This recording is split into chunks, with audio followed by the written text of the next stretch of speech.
featuring your host, featuring your host, featuring your host, featuring your host. Dr. John Hammer.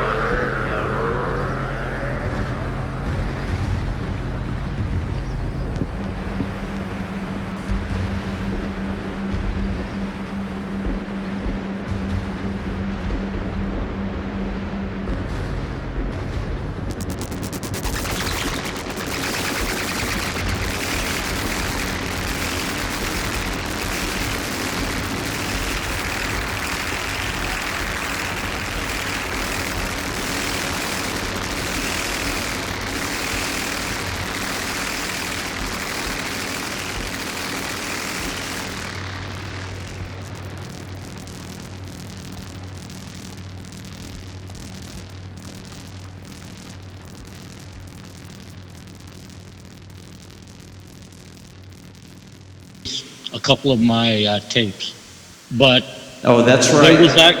There was actually an earlier resurgence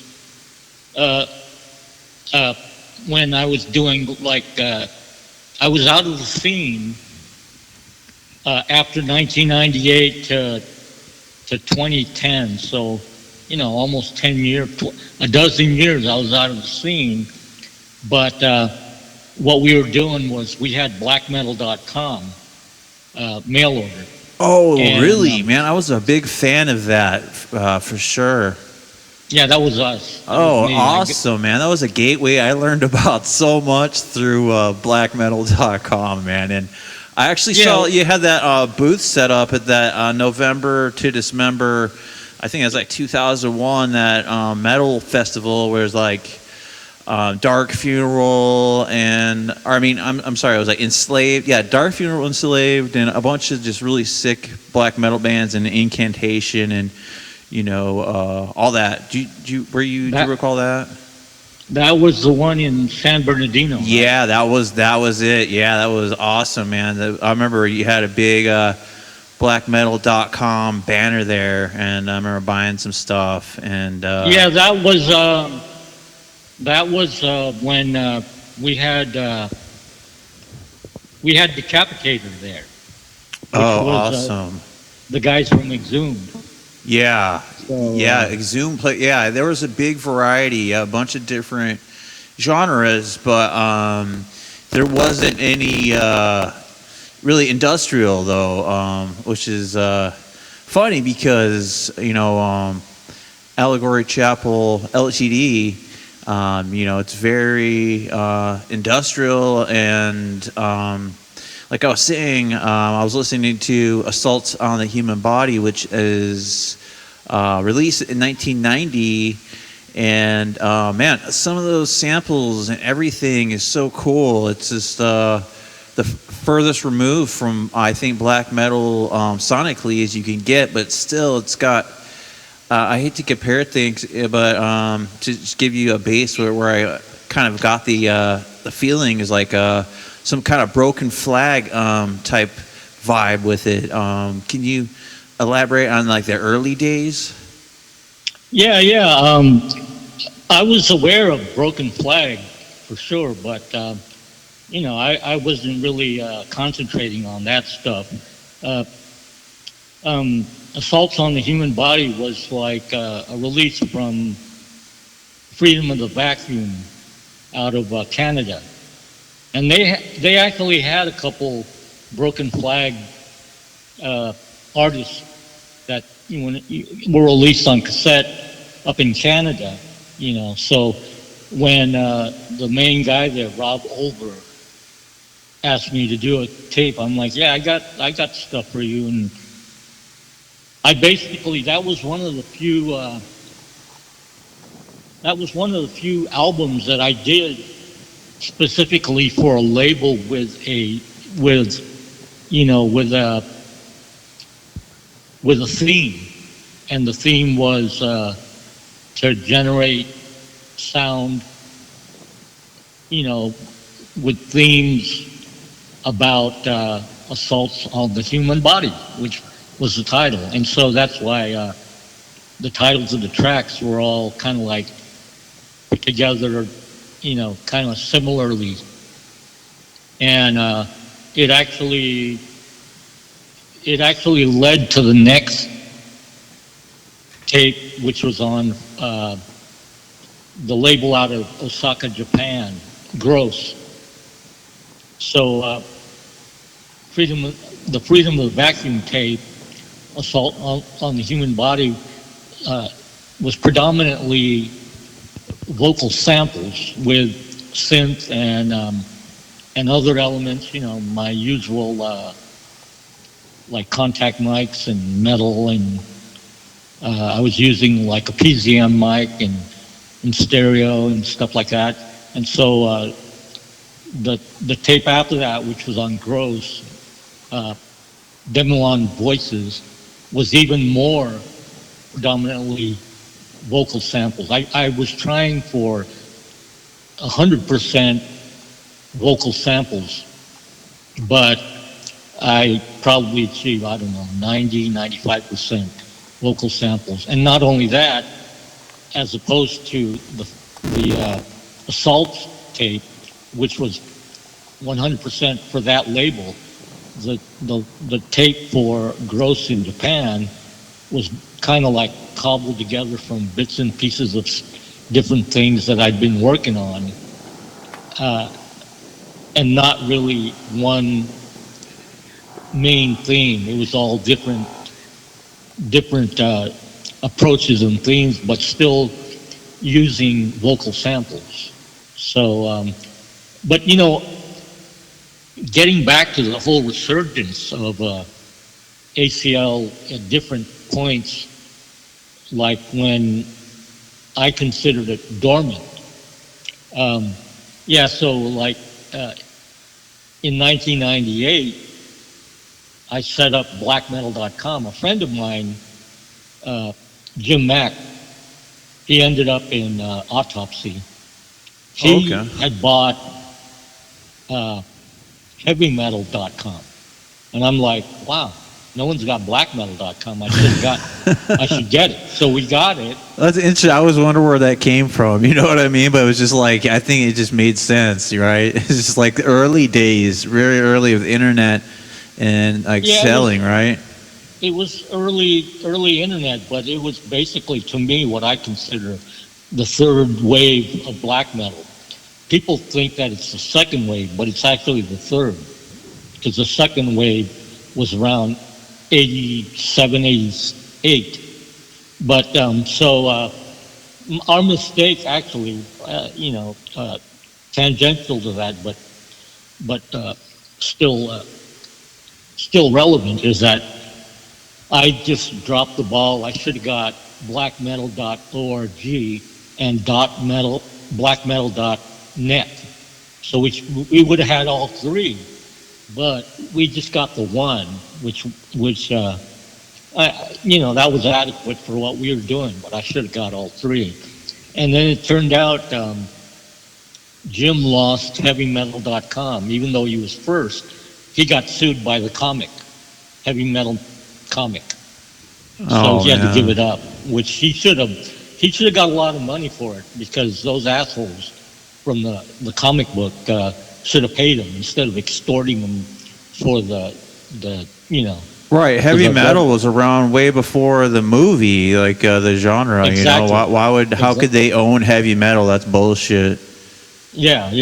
So, at this point, what is it? 20 years later, so it's water in the bridge. Yeah, they got away with it. So. Well, they probably could afford some shark to just go after them, Yeah. So, like we had a couple of employees to help us start blackmetal.com. One of them was the guitar player Nuthgrush. That band is awesome. I love that band. Really doomy, sludgy band. The Bay Area. Yes, sludgecore. Yeah. I played with them twice. I was actually going to be in the band, and then after we played Gilman, that was our second gig. The first one was at Palazzo in the Mission on Mission Street. And after the Gilman Street, they basically broke up and went into retirement, even though we didn't know at the time that, they reform and get back together, after Y2K. Yeah. But after, aside from Mr. Haight, the guitar player of Newthrush, we hired this young kid straight out of high school, and this guy was like, he came in, he wanted to be a customer of blackmetal.com. We weren't open to the public, but we let locals in if they wanted to buy something. And this guy was delivering pizza to Metallica. Oh, yeah, they lived in the Bay Area, yeah. And San Rafael. So, we had just lost one employee who went on tour with Pantera, because he was in a band called Hostility. So we're looking for someone else to work alongside Mr. Haight, and I'm like, hey, you want to work for us? And he's like, yeah. And it turned out that after working for us for a couple of years and he learned what we were all about, he formed a band called Bonal. Oh, Claxon Records, yeah. Yeah, and they're still there in Petaluma, Nevada. Oh, that's awesome. I've always wanted to, see a Bonal show. I haven't seen them, and every time, they played so many, it just, couldn't make it or make the connection. But yeah, they're awesome. Kind of like Ild Yarn, which I really like that style of black metal.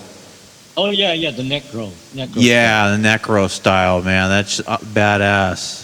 Well, the one guy that we hired, not the drummer of Bonal, but the bass player singer, Brandon, I played with him last year, down here in LA.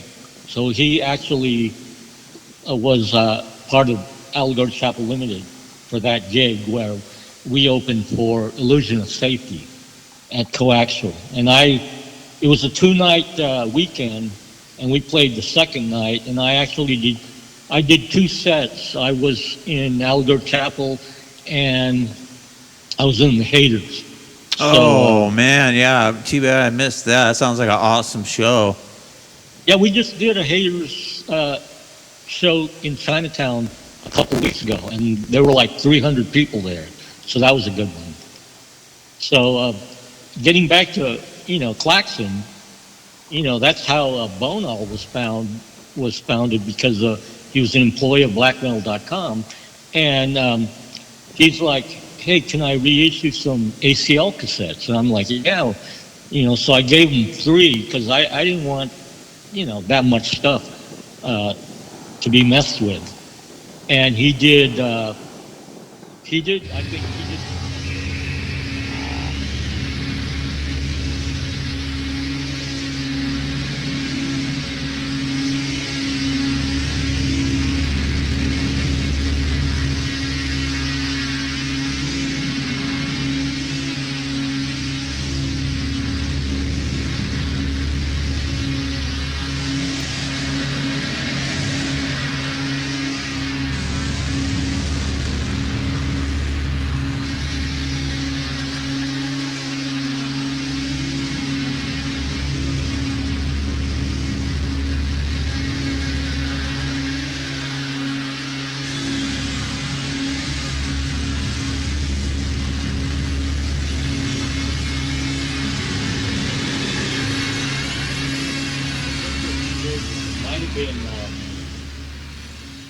It might have been Satanic Verses, which was that was the last 80s cassette by ACL for Nihilistics label out of Holland, which was the label of Odal, Peter Zimkin. So there were 3 ACL cassettes reissued on Claxon, and they were limited to 93 copies each. But man, I swear, it just put me back into being relevant again. I couldn't believe it. I had no clue, because basically in 1998, I turned my back on the scene, on the noise scene, and for 12 years, all I listened to was black metal, death metal, grind, thrash, 80s metal, even Christian metal, hair metal even. And, blackmetal.com specialized not only in the new black metal stuff, but we were one of the first online websites to offer vintage stuff because we traveled all over the West Coast buying up metal wherever we could find it, then putting it on our website. That's awesome, man. Yeah, to like make a living just like with metal or just anything you love. That's totally cool and very inspiring. And like, what do you think about like nowadays? Like, man, because I love power electronics, I love death industrial, but I also love black metal, and I want to have like a show where I can bring that all together. And not only that, like just a bunch of different things, like different, projector animations and sigils, and just tie it all together. And but have it all like one act is different than the next. You know what I mean? But it all still kind of interweaves together. Yeah, that type of what I call crossover has been happening for at least the last 15 years. Yeah. Like when we started blackmetal.com, one guy I knew from the alternative experimental scene was the guy who ran Archon, and I think he originally was from Arizona, but now he's up in Oregon near Portland. Okay, cool. I didn't know that. That's interesting. Archon, and he released like the first American pressing of a Mortis LP. Oh, right on. He released, like, I think it was Kaiser auf Innovation Unken on a picture disc. And what we did in 97, our first release was Vaughn, Green Eye Demon. Oh, awesome, man. That is, badass U.S. black metal. Well, no, Vaughn, V-O-N-D, was Mortis. Oh, I thought you said Vaughn. I'm sorry. Yeah, Vaughn. No. That's also. Oh no, that's a side project of Marty's. Yeah. Yeah, no, I'd seen Vaughn, the Bay Area band. They opened for Exhumed at the Berkeley Square. Oh man, that sounds like a killer show. Yeah, and they've opened for like some really huge shows in Berkeley. There was a big, huge venue in Berkeley where I think Vaughn opened for I believe Cathedral and Godflesh and Napalm Death. Oh wow, man, that sounds like a. So that was like 89 or 90. But what was I talking about? So yeah, we released Vaughn, Green Eye Demon, and reissued The Dark River, which I don't remember if that one was originally on Cold Meat, but the first Vaughn, V-O-N-D, Mortis, was Seldmore on Cold Meat. So when he got in touch with us, we're like, yeah, we can reissue Dark River, but we want a new album too. And he gave us Green Eye Demon. So, and the reason why I mentioned that is we met up with Mortis in Chicago in '97 when he headlined this huge metal fest in Chicago. Now my mind's a blank, but I can't remember it. But it was put on by Shane Bugby. Yeah. And so, we were there, and it was like the return of Exciter. The Great Cat played, Dark Funeral, Boyd Rice was there, Fang. Oh, that's cool. So Mortis was there, and he rode back to the Bay Area with us in the back seat of our car. And every town we went to, we bought records. So that's what getting back to the buying the records thing.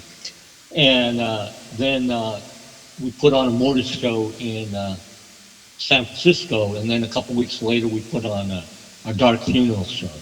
So we were pretty active. And getting back to ACL, a lot of people, discovered ACL from those reissue cassettes on Klaxon.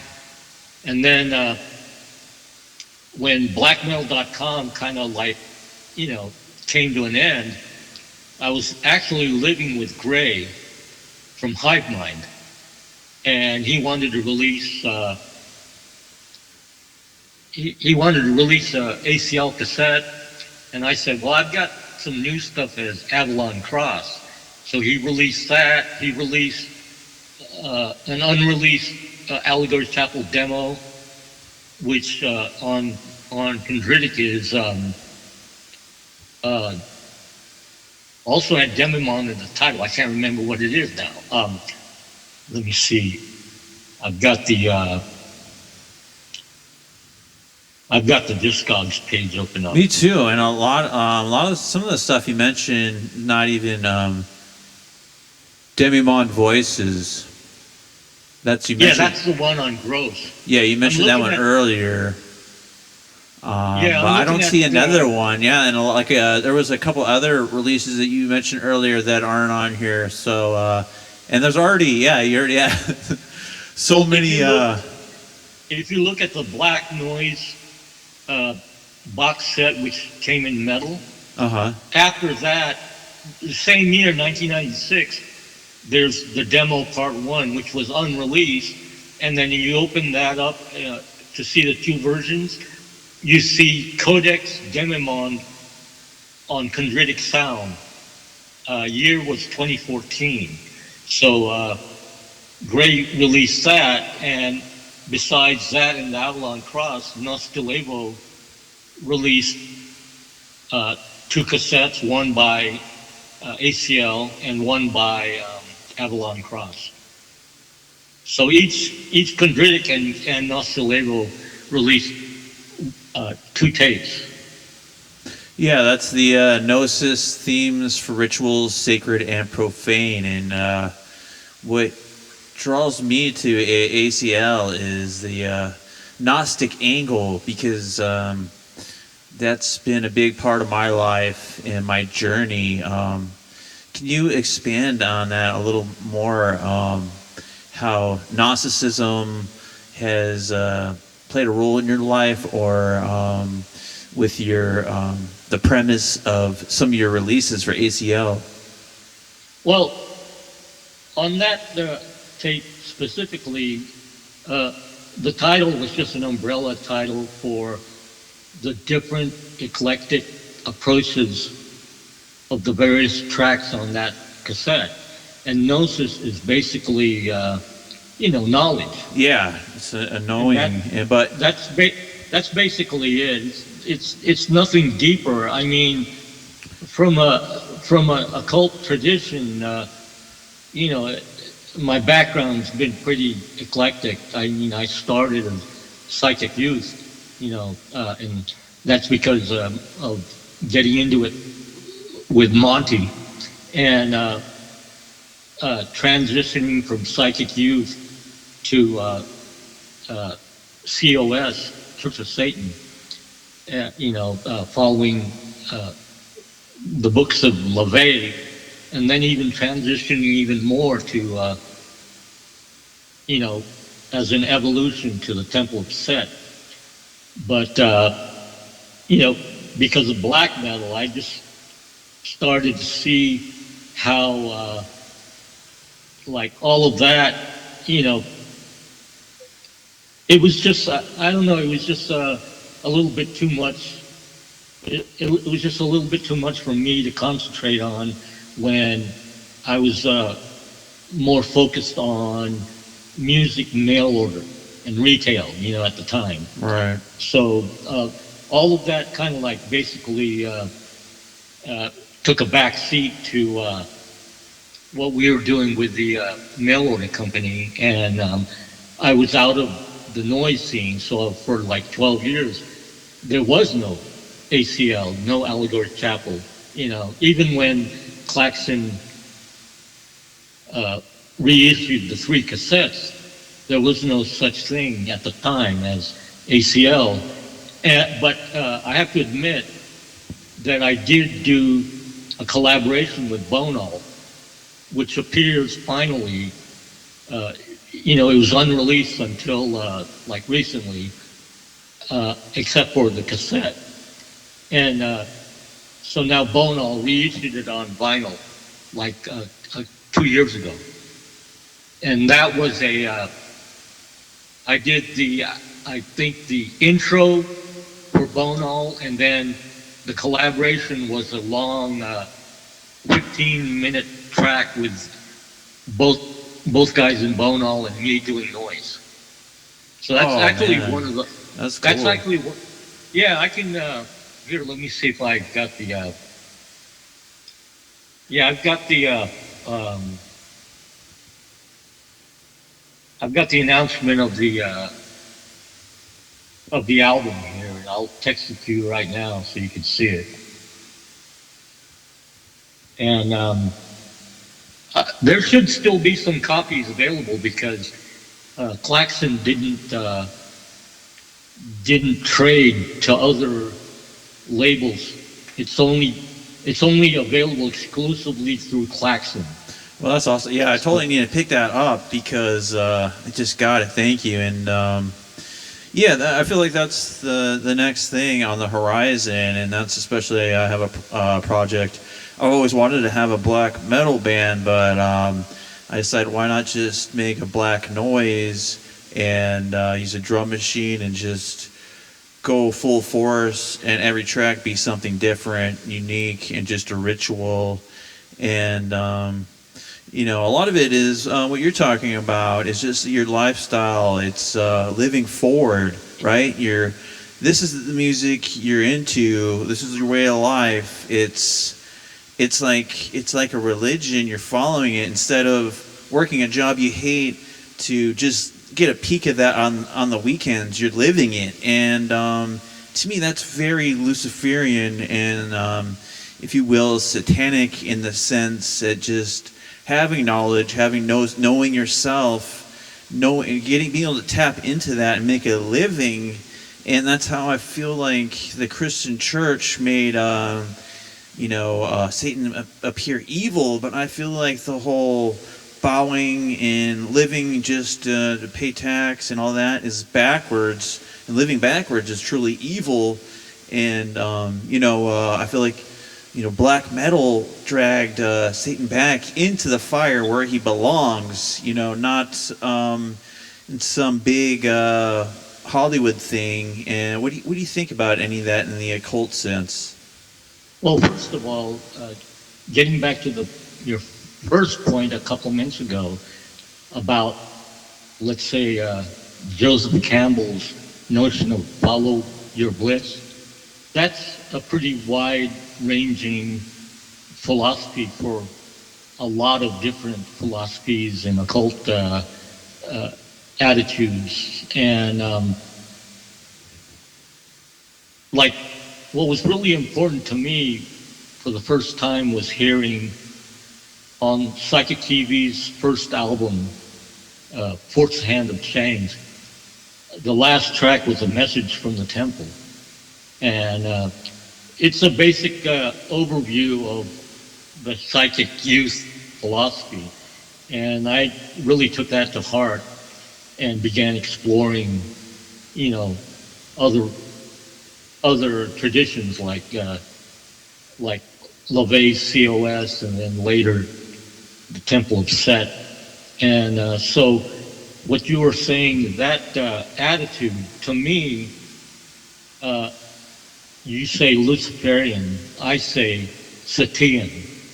It's a Satian philosophy, which to me was the correction and the realignment of the LaVeyan concepts, which were kind of fraudulent. A lot of that uh, Church of Satan philosophy was actually drummed up by Michael Aquino, who Right, yeah. never And I got the really, credit. yeah, I don't like that guy one bit. And yeah, a lot of it, Xena, Shrek talked about later on, exposing how he twisted around to just use it as a leverage, just to use and own people. And I see it more as a self-empowerment, like, these are all rituals, and this is all Gnostic, and it's part of magic in music, in art, and all these flashing images. It's just a high form of magic, and so are the cell phones. In my opinion, everything is sacred, and the AI, if you approach it, calling it like a Deva, a Valkyrie, the Oracle, knower of all, you can get a lot more out of it than just seeing it as just something soulless. It's all in the eye of the beholder. Yeah, well, to me, transitioning from Church of Satan to Temple of Set, at the time, what appealed to me was that the Setian aim was self-deification. Every man, like Crowley's concept was every man, woman, a star, right? Right. And the Setian concept, as Michael Aquino put it, was that it's an older tradition that evolved from ancient Egypt. The deity of Set, and Set philosophy, as I knew it back then, was that you are a god, self-deification. So that really appealed to me at the time, and reading Aquino's history of the Church of Satan really opened my eyes to how fraudulent and fake Anton LaVey's Church of Satan was. And, I knew Xena, and I knew her sister Carla. Oh, also, Xena was, Demons of the Flesh, one of my favorite books, and man, I've always wanted to talk to her, but she seems really isolated and withdrawn now, not really approachable. Yeah, well, I don't know if she's still with Nicholas, but no, I don't think so. I don't think that. I think they were divorced, and they co-wrote that book, Demons of the Flesh, which is a sex magic book, and right. It's all very interesting stuff, and it's all behind the scenes. These people, these politicians, are just nothing different than these people that were in the falling set. And do you think it's possible that they have master reincarnation, and that's why they're so involved with a almost inbreeding and being with the same families and all that? Or is that just a way for them to just kind of hoard the wealth to the few? Yeah. I'm familiar with the book you're mentioning. Because there were a couple of books that Xena and Nicholas wrote for that press. Right. And, I ended up, I think I gave those books to Gray. And at the time, I don't know, from Hive Mind, at the time, I don't know if Gray knew what I was giving him, but hopefully by now, he's realized what it is. But, I met Nicholas through Boyd, because we did the whole 88 show at the Strand Theater back in 1988 with Stuart from Vermont, rest in power, and Xena was there. So that's how I knew them separately. They weren't, Xena and Nick weren't together at the time, but later they were. And then I heard that, Xena had disavowed her father and left the church and became Temple of Set members. But then as recent as 10 years ago, they got kicked out of the Temple of Set, so that current events, I'm way behind there, but I remember that Xena had a store on Hollywood Boulevard, and there was this rock store there called Zebra that sold all the T-shirts and back patches and pins and patches that were all, it was all metal oriented. And the address there was 666 Hollywood Boulevard, and in one corner was Xena's shop. So that was. Oh man, I think I may have been. Do you remember what she sold? Because I remember there was a store, and I got a bat skeleton, and it sold magical divination tools and tarot cards and all that. If it was on Hollywood Boulevard, that was Xena's store. Oh wow, man, that's cool. Around 2009. Maybe? Yeah, for sure, okay, man. That's awesome, dude. It's such a small world once you really boil it down and you get to talk. Like now that I'm doing the interviews for this show, I just see how, especially back in the day, how kind of close knit everything was, especially with these different experimental genres. Yeah. Well, even before the whole psychic youth discovery for me, being a fan of Throbbing Gristle, SDK, Cabaret Voltaire, that was, that whole early scene, we had no clue that it would evolve into what psychic youth became, right? Right. Yeah, it became huge. And how big was it, and what really was it? Because there's not too much. It was very. Let me tell you, it was very underground. And the way I came into it was, first of all, this has been a running theme throughout my whole life. Is that there was a radio station called KFJC at Foothill College in Los Altos. So you're within stone's throw distance from Apple,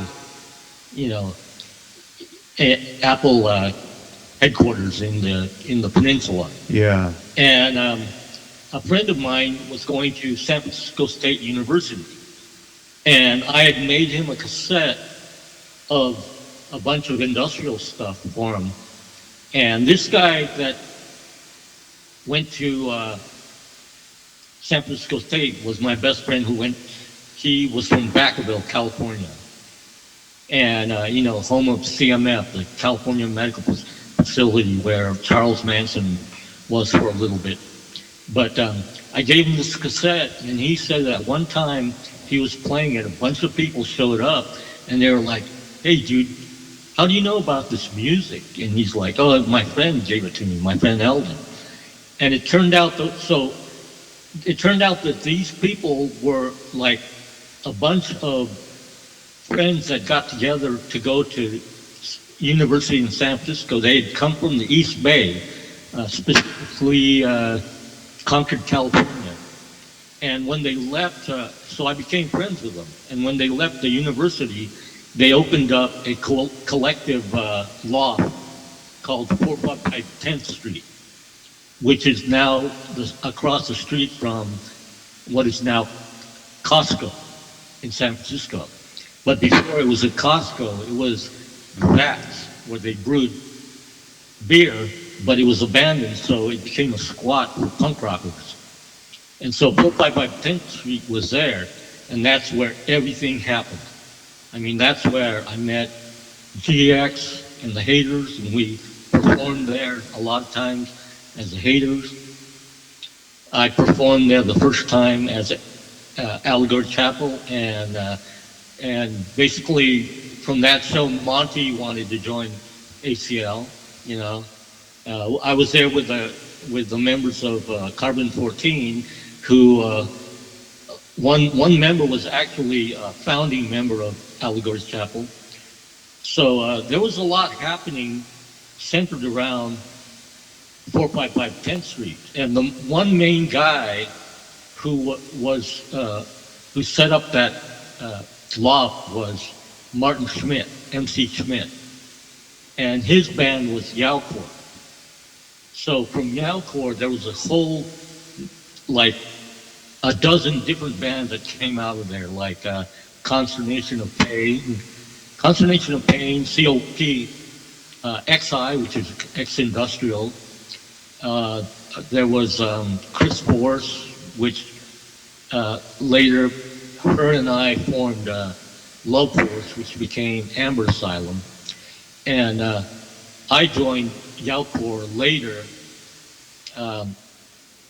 like around 91.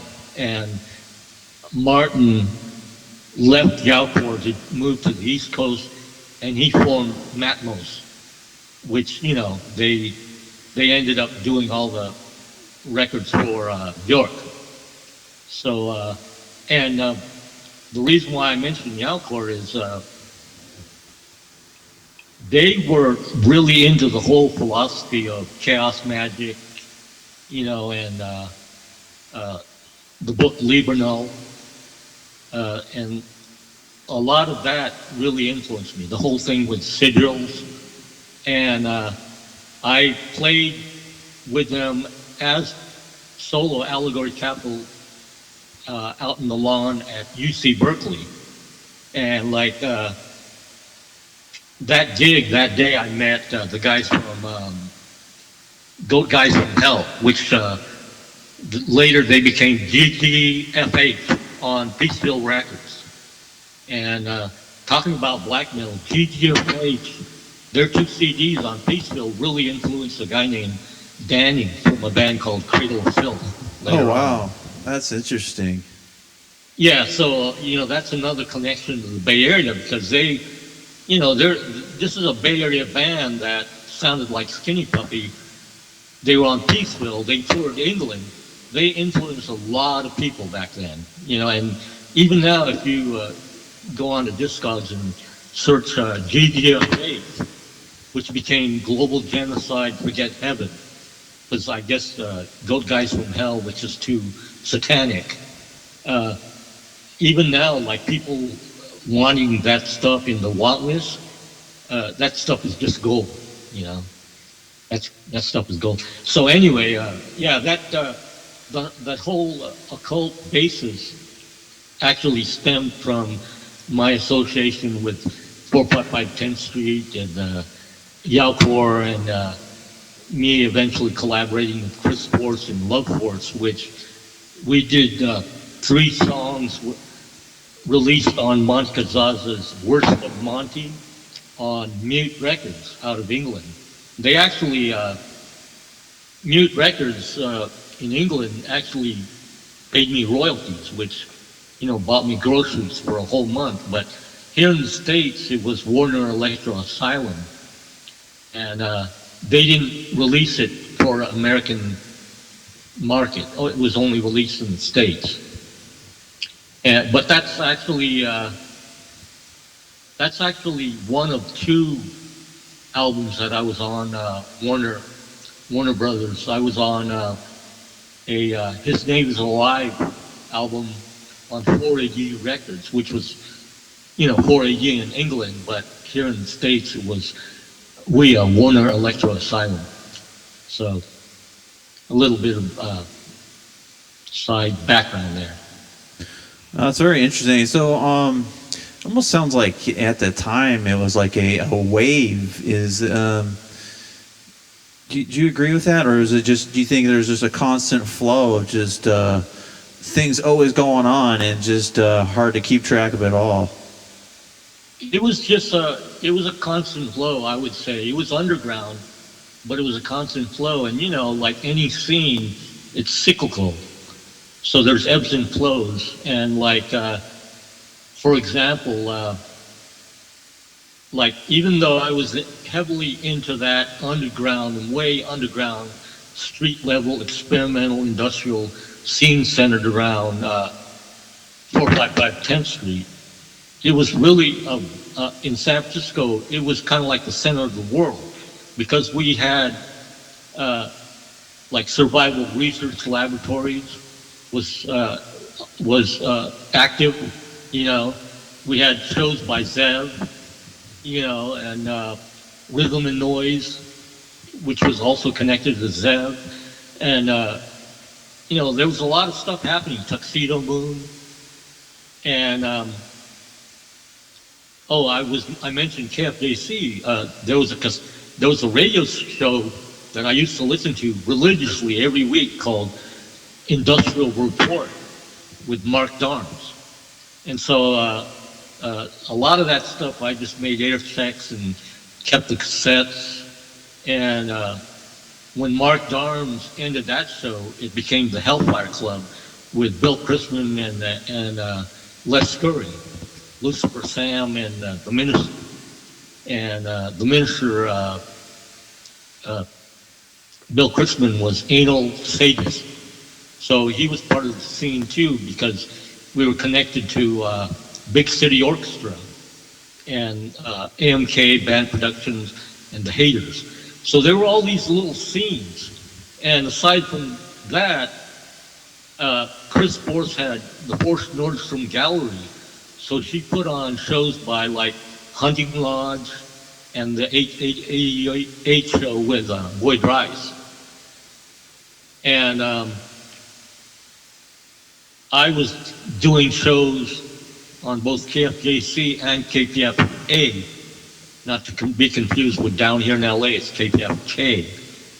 And the host of the KPFA show, No Other Radio Network, was John Gullick from, he was the guitar player of the Mutants in San Francisco.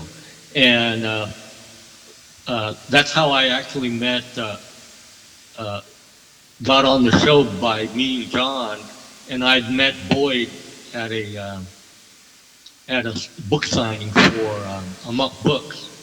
And of course I knew Monty from 455 10th Street and the Fourth Nordstrom Gallery.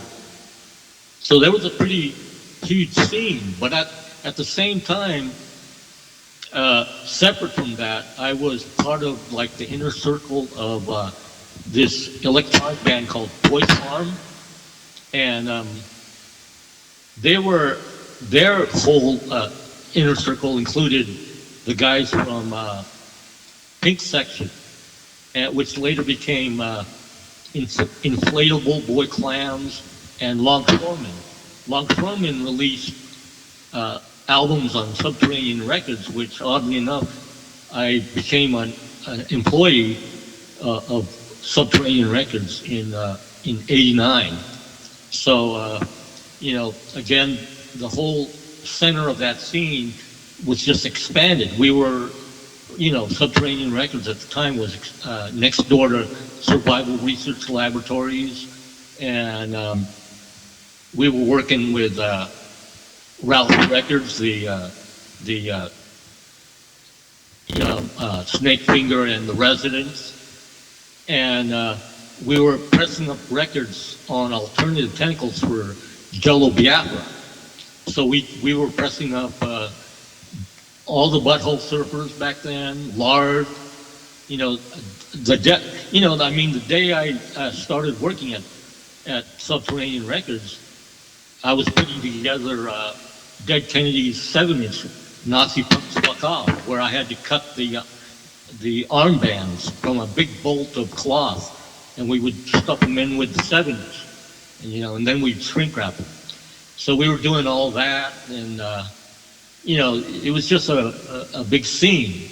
And like one of the guys from the inner circle of Voice Farm, which, if you do your research, Voice Farm was like, they were kind of like the spearhead of the electronic scene in San Francisco at the time, along with like Tuxedo Moon. Like, I went to a show in Oakland, which was the first American tour of Depeche Mode. Oh, wow. And the opening band was Book of Love from New York. How many people were at that show? Oh, that was a big show at the Oakland. What the hell was it? It was a big like Roman building, and so there was maybe 5,000 people there. Oh, like the Coliseum type thing? Yeah, but not as big as like say the Oakland Arena, where I saw the Motels open for the Cards. That's where the Golden State Warriors used to play basketball. So that's what, 20,000 people. Yeah, that's huge. But but the Depeche Mode show, the reason why I went, we were fans of Depeche Mode. I have to tell you that Carbon 14 originally started as a Depeche Mode wannabe. Oh, really? That's interesting. Yeah, and I can tell you more about that in a minute. But I knew that one guy who had worked with Book of Love, the opening band, was Ivan, the producer. And I was a huge fan of Ivan because he had worked with this British post-punk band called Cowboys International. And the members of Cowboys International with Ivan put out a 12-inch called Dominatrix by a band called Dominatrix, which was then Ivan with Cowboys International. So Dominatrix at the time caused a sensation in the whole club dance underground. I don't know if you're familiar with it. But no, I'm not familiar with that at all. Can you kind of elaborate what the sound is like? And I'm going to try to look it up. It's definitely a proto EDM thing, not totally techno, but still very, Kraftwerk, Depeche Mode, female vocals oriented. And it caused a big, huge sensation in the clubs. And at the time, like where I'm from, in Fairfield, Vacaville, the band that came out of that area was Our Daughter's Wedding. So they were like in New York at the same time as Book of Love. And later, Our Daughter's Wedding, they were known as producers for the early Wax Trax records. So that ties in with, with Ministry and Front 242 and Frontline Assembly and all that.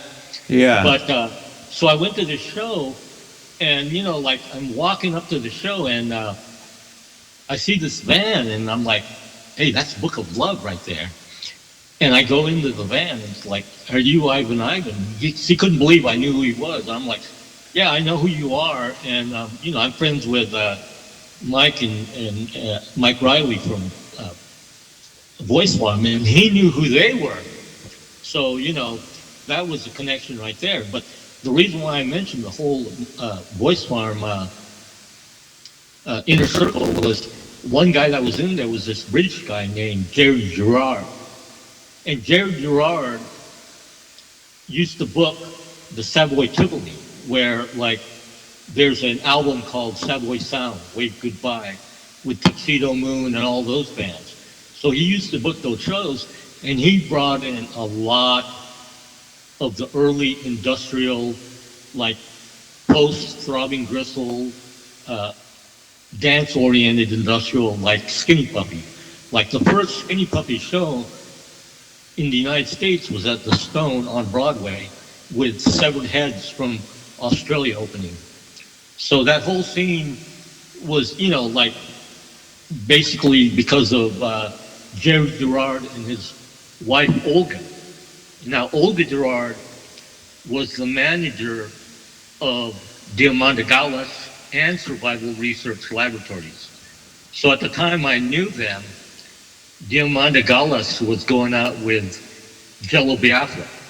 So there's a little bit of gossip there. And, people are always asking me, is Jello gay? I'm like, no, he's just a nice guy. He's not gay.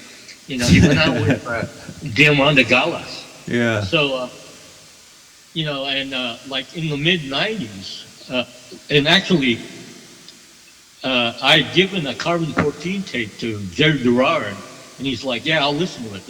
And we're like, we want you to be our manager. And he took the tape, and then he fucking disappeared. So we didn't see him for a few years. And then one night I was at the Kennel Club on Divisadero, which I think it's called The Resident now. I'm not sure. But I became, the regular go-to DJ for not punk or not mainstream shows. Like I DJ'd for Diamante Galas and Magikal and all these different bands. I Hate God, and so I think, God, I'm trying to remember what show it was, but I'm in the booth with Cyrenai, who was at the time she was in a band called Trial, which they got absorbed into rhythm and noise. I don't know if you know who Trial is. Yeah, that sounds familiar, but I think there are a few trials, so I don't. This was the first. This trial were ex-members of Crucifix. The one of my favorite San Francisco punk bands. Yeah, that's a legendary punk band for sure. Yeah, Yeah, I became friends with singer Sothera, the Cambodian singer from Crucifix. But as Trial, Cyrenai, she was the bass player. Trial was the first American band signed to Rough Trade England, and they really sounded like Joy Division. Oh, okay, that Trial. Okay, yeah, I am familiar. Yeah. Yeah, so I'm in the DJ booth at the Kennel Club DJing, and Jared Gerard shows up. And I'm like, dude, man, I haven't seen you for years. Where you been? He's like, I've just been on tour. We're on break right now on tour. And I'm like, what tour? And he's like, oh, Lollapalooza. We've got a day off today. I'm like, Lollapalooza? Who are you touring with? Oh, man. He's like, oh, I'm touring with 9 Inch Nails. I'm like, what? Oh, what? So it turns out that Jared was 9 Inch Nails tour manager because Olga was 9 Inch Nails manager at the time. So it was a husband and wife team that handled 9 Inch Nails back then. This was, I want to say 91, 92. No, their first Lollapalooza tour together. Wow, so, that's very interesting. And at the time, Cyrenai was a huge 9 Inch Nails. To me, that era when 9 Inch Nails blew up, to me was was a diluting of industrial music. It went from being an underground thing to becoming a more mainstream thing. Yeah. I didn't mind when Ministry got guitar. I was just thinking that. I was just thinking Ministry because at that time, man, industrial just became huge overnight. Because before Ministry, Twitch, even though it's techno, I still love it and it's totally different. But Psalm 69 and Pretty Hate Machine, those I love those albums. Are great, but they totally diverged from that sound. But they were never, always developing. For me, that was all fine because I'd been a metal fan since discovering Black Sabbath Volume 4 as a kid. Right. The first record I bought with my own money was Black Sabbath Volume 4, and I loved it so much. I had bought it at a grocery store in the Philippines. It was called Johnny's Grocery, and they had it there, and I bought it. And a week later, I had to come back, and I bought the first Black Sabbath album.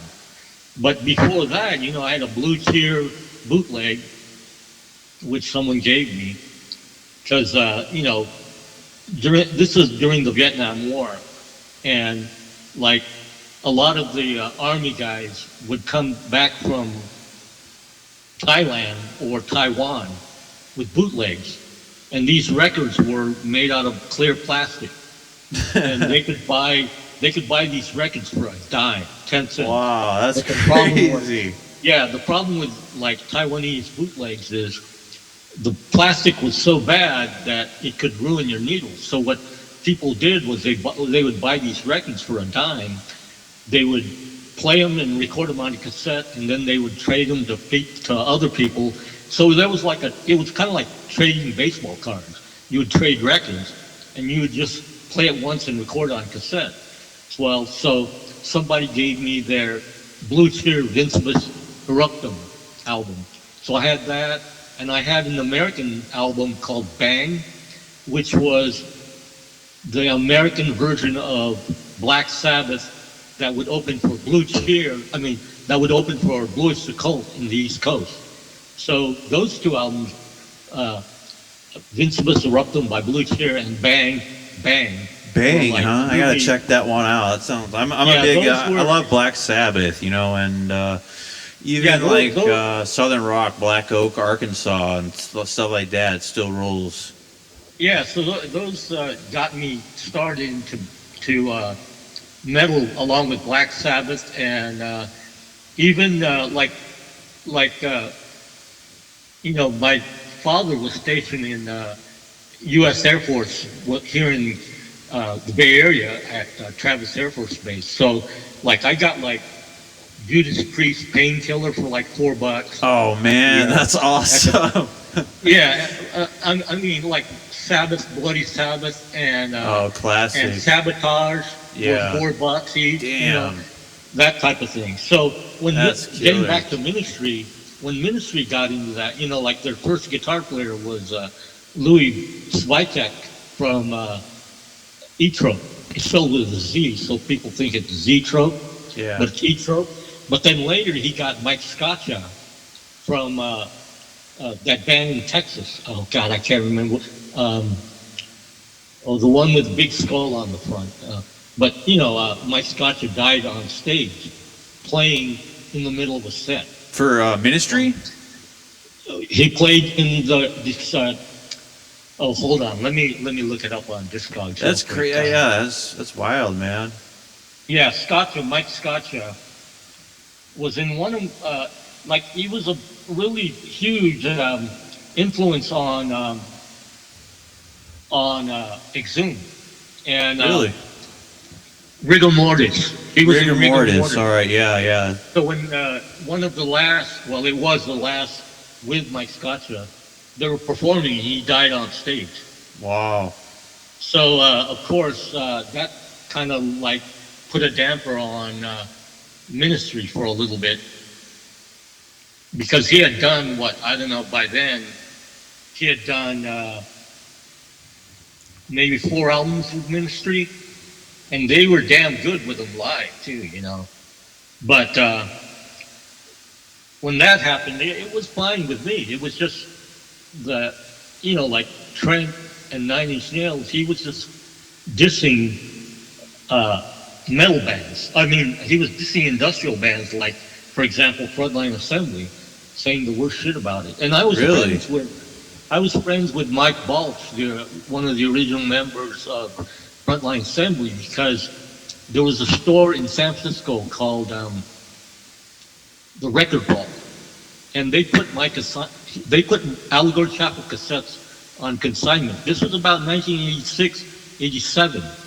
And I got a letter in the mail one day from Mike Balch, and he said, "Hey, I got your cassettes, man. I don't know if you know who we are, but we have records on wax tracks called Frontline Assembly." And at the time, of course, I'm following Skinny Puppy, and I didn't know at the time that Bill Wilhelm was an original member of Skinny Puppy at the time. But I didn't know Frontline Assembly. I collected wax tracks, but I didn't know. So I checked them out. I'm like, holy shit, this is exactly up my alley with, being associated with Skinny Puppy. So we became friends, and it was the mid '90s when Frontline Assembly toured with Jed from Strapping Young Lad on guitar.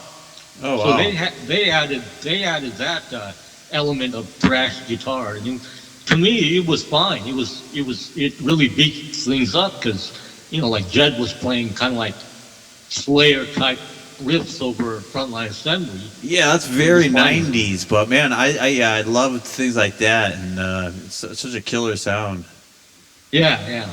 So originally, Allegory Chapel Ltd. started as 3 separate bands existing simultaneously at the same time.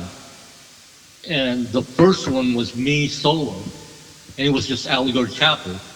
Then the second Allegory Chapel was me and Rick, and we were doing a little bit more because me solo was very experimental.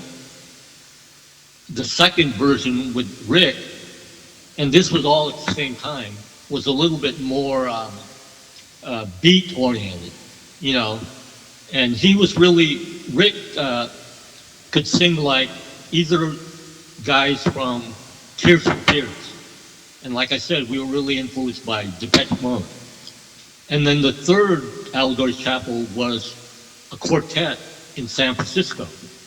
So we had me solo in Fairfield, and then the town over was Suisun with Rick, and then a quartet, a full band, which was a post-punk band in San Francisco, and we had a woman drummer, Alicia, who later formed a band with the bass player from Carnage. Carnage was a punk band from Fairfield that was on the Maximum Rock and Roll double LP, first one. Okay. And so we had Lish on drums, I was on keyboards, and a guy from Benicia, John Siebold, was the guitar player, and me and him wrote the song. We had a bass player, Randy, whose brother was in a rap metal band called MCM and the Monster. And they toured with Ice-T and Body Count. And oh, really? Yeah, I remember Body Count. Yeah, they went on like the Vans tour and stuff like that. Yeah. So we wrote songs that were really influenced by Bauhaus and The Cure, you know, that type of stuff. And we actually played a gig on Haight Street during what was like an art walk, where all the artists opened up their studios. So we played in the studio of an artist named Kemek, K-E-M-E-K, Kemek. And his artwork was like totally photo surrealistic tableaus of ancient Egyptian, African, you know, kind of like what you see on Miles Davis, like Bitches Brew album covers. You know, like I think the guy that did the artwork for Miles Davis was actually a Swedish guy, Magikal. But Kemek was very, very similar, and you'd swear these things look like photographs, but they were like really bizarre looking, postmodern, like, you know, space, cosmic, African type of surrealist, photorealistic artworks. And he even like glued like little pebbles at the bottom of the artwork, so when it was topographical, you could feel like sand and dirt, you know. But we played Allegory Chapel a couple sets that day, and then when we went and saw, this reminds me, this was 1984, we saw the Swans headline over Trial at the Mabuhay Garden. Oh, wow. With Not Human from Rhythm and Noise DJing. Damn. And, sounds cool. like, Not Human was DJing. He was playing nothing but like Diamante Galas. You know, from that point on, I was like, okay, I gotta stop listening to like Susan the Banshees, stuff like that, because this was for me like the real deep goth, you know, legitimately like underground goth type stuff. Right, you yeah, know, because there's a difference, you know, and and I like the underground stuff way better, Yeah. especially, I don't know if you're familiar with Cortex Spinal Injuries, like that one is killer, and it's very underrated. Yeah. I had a huge collection of all that stuff, you know, but Yeah. you know, that show, you know, we were all there. The band, me and John Siebold from the band, and Rick and Brad from Carbon 14, we were there to see the Swans. But after Trial had played, and I had seen them a couple times, they had opened for Psychic TV, you know, they had their own shows, But after trial played, I just looked at John and I said, dude, this is what we have to compete against, in terms of post-punk, like the whole Joy Division sound. And from that point on, we kind of lost interest in that. And I decided to scale back Allegory Chapel to just me solo. And that's where the LTD Limited came. And it just became me solo as Allegory Chapel Limited. And me with Rick just transitioned into Carbon 14, where we added Brad as the vocalist later for the second tape.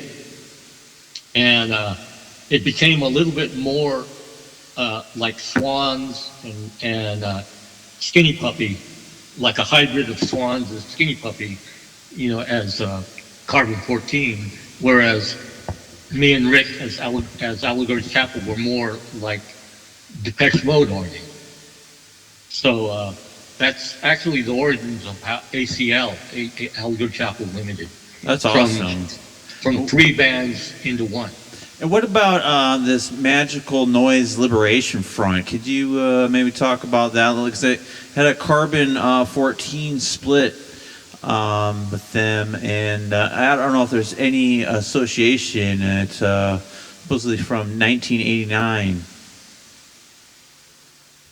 Yeah. That's another aspect of both Allegory Chapel and Carbon 14. Oh, that's kind of like cool. an outgrowth of that. But can you hold on just a minute? I got to do something really Yeah. quick. No worries. And, No worries at all. No worries at all. And hold on. I'll be right back. All right.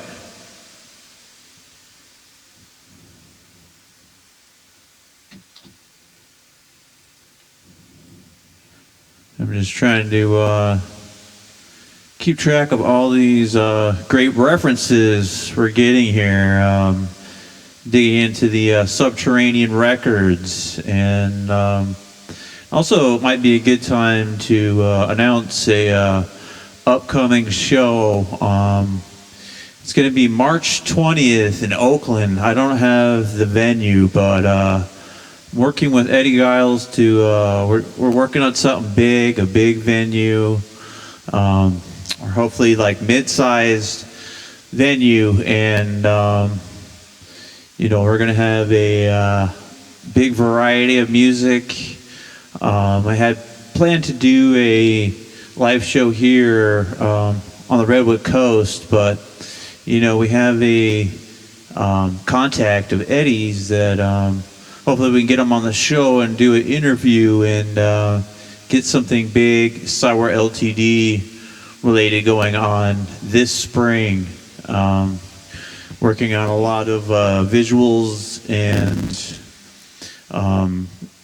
adding in a lot of sigils. Like I said, this art, these videos, it's just, to me, is a high form of magic, and that's what I also mention about like these cell phones, these devices, these screens are also like these scrying mirrors, and it's all sacred art, and to bring it all together in one night for the spring equinox, I think will be a resurrection of the label.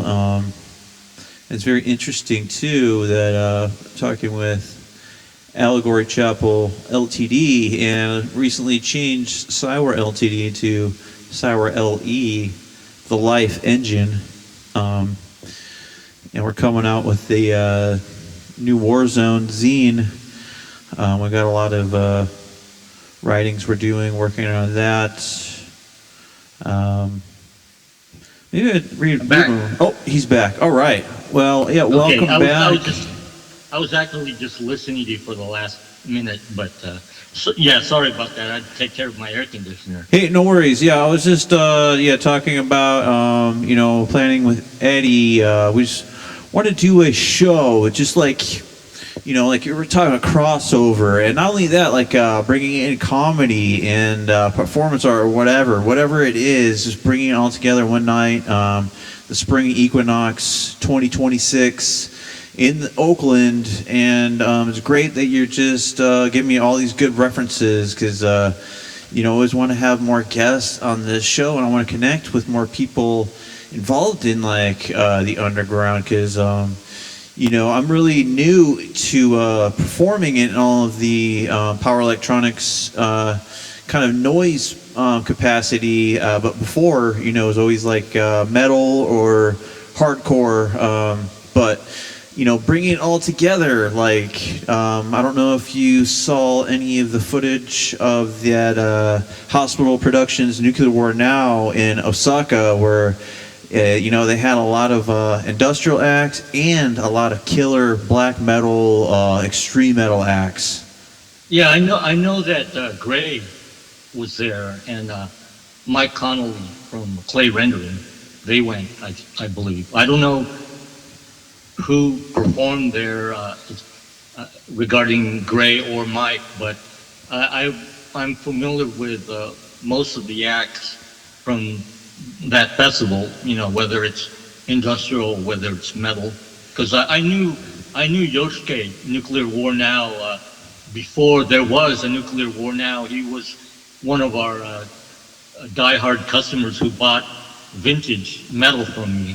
Oh, that's cool, man. And you see his level of success, from a fan. Now he's got Helios pressing, and man, it's just exciting and inspirational to see people because that's what I'm saying. This music it's magic. All these sigils, all this attention.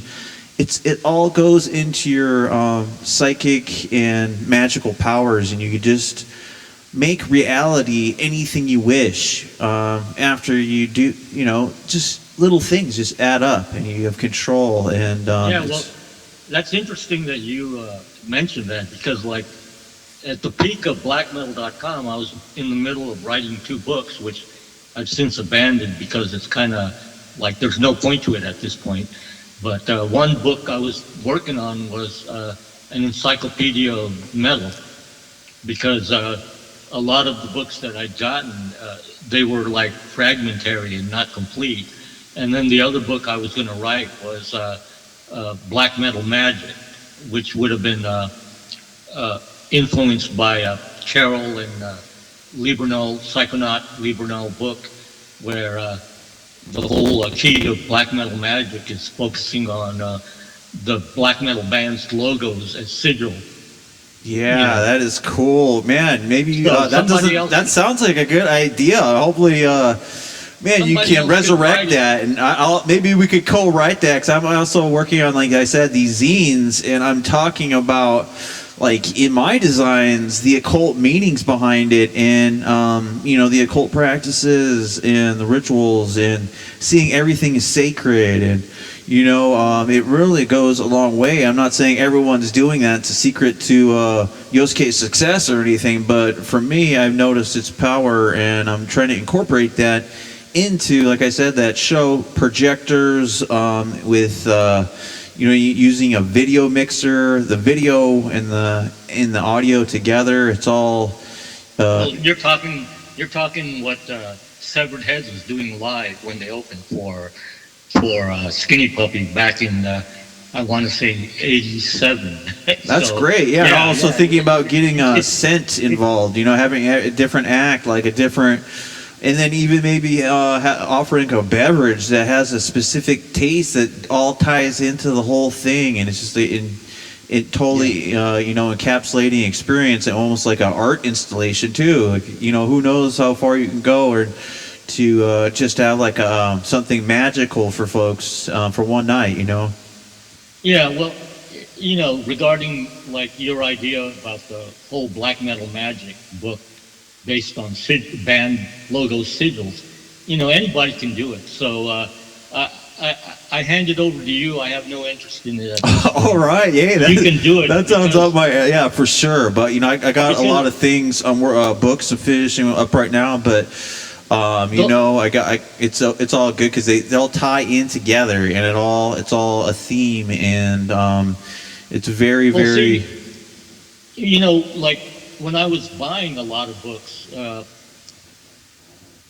you go into like Borders and now Barnes and Noble or whatever, and you go to the metaphysical book section to look for occult books, and all you see there is a bunch of New Age crap, and the stuff that's kind of satanic or Luciferian. A lot of that is just all bullshit. Oh yeah, 100%. 100. I mean, they might have some kernel of truth in there, but it's all fluff, right? You know what I mean? Yeah, it's all regurgitating what came before, whether it's might is right or right. Yeah, there's going to be something Crowley related, and then there you go, and it's going to be a very watered down. Yeah. So basically, anybody can do it. I mean. Yeah, and I feel like we all used to do it until the Christian Empire, the Roman Empire, they stopped us all, and that's what I feel like black metal is tapping into, that primal, that dark, that full moon, that lycanthropic energy that's still in us, and this mundane, sometimes corporate work week that we have. It's just there's another side to everybody, and you can't kill it. You can try to conceal it, but it needs a way out. Yeah, well, from the early scene of industrial, adopting a lot of occult imagery and all that, aside from say, with White House in England and power electronics dealing with perversion and sexuality and fetish, the whole occult thing, and then later with black metal, we knew that these people who are purporting themselves as Satanists, we knew that you cannot be a Satanist if you weren't a Christian first, because what Satanism is a denial of Christ. It's an inversion of Christ, and true Satanists know that there's no anthropomorphic being as a devil, Satan, which at the very most it's a fallen angel that was cast out by God. Yeah, that's what I actually have encounters with it, and a lot of these magical poses, quote unquote, of these Aleister Crowley books, I've seen it before and I see it now, and I realize, well, that's just hugging in disembodied entity when you're in these altered states, and you can, when the veil is thin and you can connect with them, they can be very, very real, and I've been pushed and things like that into the salt circles, and it's very fascinating, but then again, it's very overlooked and not tapped into, and that's why I think those powers and entities are the strongest right now, because a lot of the old gods are now forgotten, and the celebrity is all worshipped on these black scrying mirrors. It's all the reality shows or TikTok, and but they all use the same occult premise to lure in their fans, and what all that is when you're talking about the mass market. Right, Target, that's Saturn, that's Saturnian worship, that's Satan worship, but it's in a parasitic way. It's not in a proud standing forward way. It's basically New Age. It's new, that is, there you go. It's all this new, and look at Walmart, it's a big Helios sigil out front, and people are drawn towards it, but it's so subconscious they don't know. It's the New Age, New World Order, and it's just like the mind virus, but they know how to use it in such a way, like all the color schemes and the gematria even in the names, they all have like the 33, and it's so deep on so many levels, but most consumers are unwitting. Yeah. We can go on that topic. all over. Yeah, we could. But I just thought I'd bring it up because, Yeah. the premise of this is the Warzone. Cywar, and it was funny. It was Cywar Ltd, but I've recently changed to LE. I'm going through this whole life engine protocol, and that is a transition and a new aspect of the label. That's why. I'm saying about having this show in Oakland during the 26th spring equinox, and that's when life is the most fertile. But I digress, and I said we keep it about an hour, and we're well over that. Is anything you want to hit on new for ALC or yourself, Eldon? And thank you very much. It's been a very great conversation. So many great references and stories of the past. Yeah. Do you want to keep going? Because I was going to tell you about the carbon 14 MNLF. Yeah, definitely. But I don't want to keep you any longer than you have time for. But any more would be greatly appreciated. Because, like I said, that split. Is I really like that one a lot. The especially that Magikal Noise Liberation Front.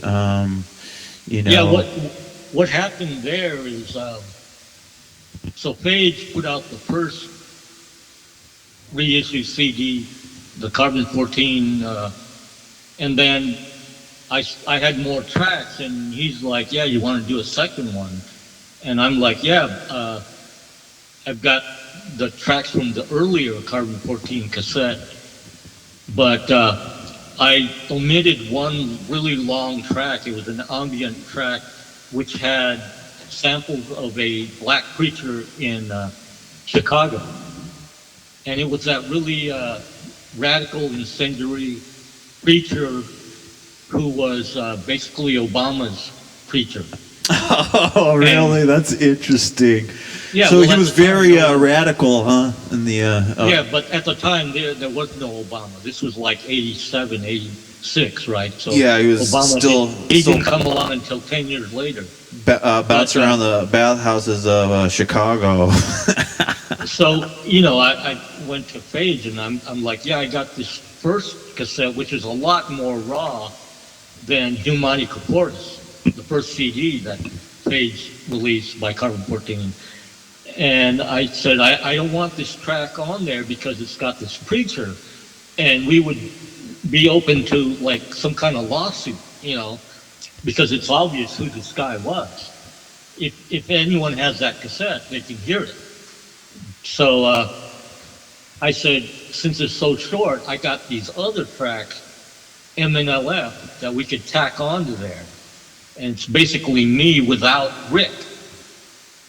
And what happened with MNLF is I did a demo for Charnel Music, which was Trance, Mason Jones, who put out the first Allegory Chapel CD, When Angels Fall.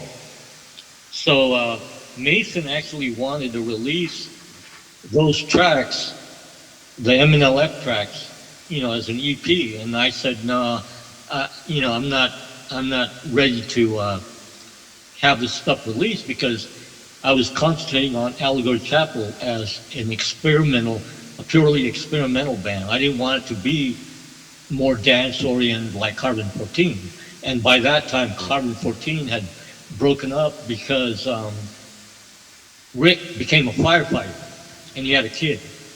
That's why on the Humani Corporis cassette, there was a dedication to his newborn son, Brandon. Not to be confused with the guy from Bono. But so, since there was no more Carbon 14, I came up with those tracks, which were even more raw by myself than, like, it made Carbon 14 sound really polished. But I figured, coupled with the earlier Carbon 14 tracks, it would be a good match, and that's what Phage released. Yeah, that's cool. I really like you said, the raw approach to the techno, and I remember kind of maybe 2012 era. There was this kind of, I don't know, a phenomena of this mutant techno kind of thing happening. This Detroit act, Siobhan, hopefully I'm saying that right. Yeah, Showban, I saw them play twice. Yeah, that is just some surreal, mind-melting, mind-bending trip of a techno junkyard, and I love it, man. I can't get enough of that one. Well, oddly enough, being on page, these guys from San Francisco, they contacted me, and it turned out that they were big fans of Carbon 14 and GTFH. And one guy just only recently started recording with GTFH and Sleep Chamber again. And they're called Destructive. And so they put out a cassette on Page, and they're really good. They're right up your alley. I'll text you the link on Discogs. Okay, awesome. Yeah, like I said, man, having a just mixed build, just, you can have like mutant techno, black metal, power electronics, noise, like, all in one show. And it's not like, if you've been to like a death metal show where by the time you get to the headlining band, you just kind of already burn out on death metal almost. You know what I mean? You know that I played in Chinatown in San Francisco in 2021 at a industrial festival that was 2 days. Did you know about that? No, I didn't know about that. That sounds really cool. I'll text you the flyer right now. And that's an upcoming show? No, that was back in 2021. Oh, 2021, okay. That was a couple of years ago. And the headliner for the night that we played was Crawl of Time and Subclinic. Chad from Subclinic is a really good friend of mine. Subclinic, yeah. That sounds really familiar. I've heard that. He's also a Bay Area kind of noise artist. Well, yeah, he originally started out in the South, like, I don't know, Georgia or Tennessee. Okay. But he was one of the early dark ambient guys, like really, I really respect him because he was one of the first in the United States, and he was connected with that guy from Italy, the guy who killed himself. Marco Corbelli?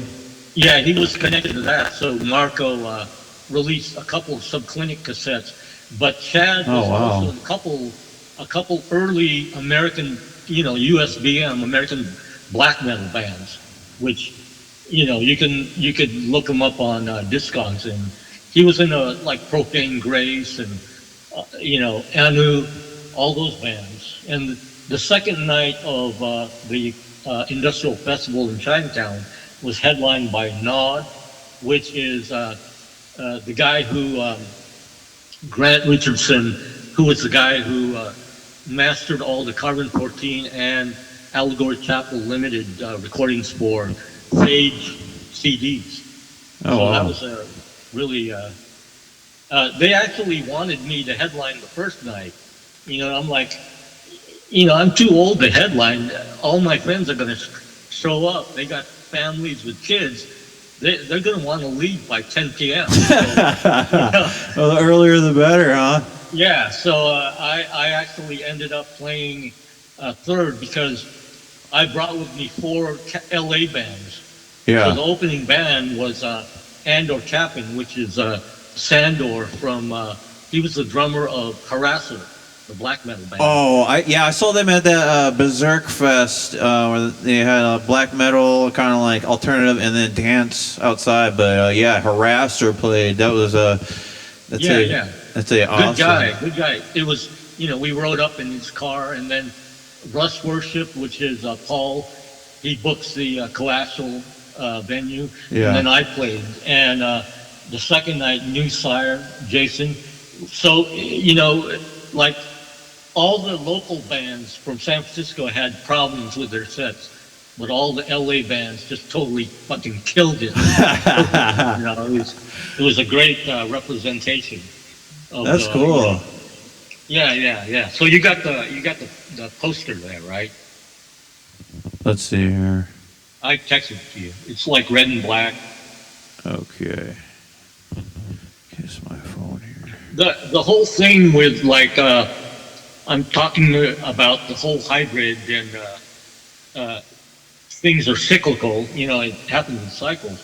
Like right now on KFJC, there's a DJ who I think he moved here from Florida, and he goes by the name of Six, SIX, on KFJC, and he and Brandon from Bono, they do black metal and noise shows on KFJC now. Oh, And they're I still think they doing. do, Could you plug that right now and remind everyone how to catch that and what channel, what time? Yeah, I'll ask Brandon because they do 2 shows. They do great shows. I heard them. Actually, I think it was Claxon, or they had a link for one, and they were specializing in Greek black metal, the Hellenic black metal, and that episode, it totally changed the way I look at black metal. Because before that, I knew a little bit about it, but I was more into the Norwegian and United States. But now, I'm a huge Hellenic black metal fan because of that episode. Oh yeah. From the very beginning, there was a CD that Asafoetida out of Arizona put out, and I think it was my theory that Asafoetida became Archon once the guy moved to Oregon. But the packed CD has like Blood Axis and a bunch of those Aller Sailing, and the last track on that CD, is Necromancer. So that whole Greek thing, I've been into that a long time.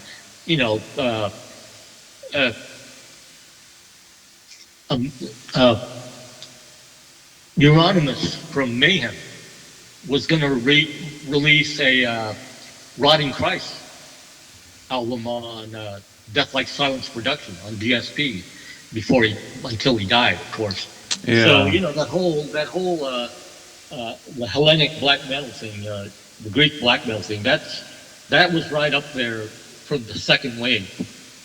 By the time Mayhem released De Mysteriis Dum Satanas, which was already an old album when it was finally released, that became the third wave. And Right, yeah, because there was like Tormentor and bands like that before, and then of course Venom, Kronos, black metal is the sword of Satan. Yeah, exactly. I had this one kid come into blackmetal.com, and Brandon from Bodal was there. We were just laughing, and he's like, "We want to look for black." This kid comes in, he's like, "I want to look for black metal." I'm like, well, here we got some.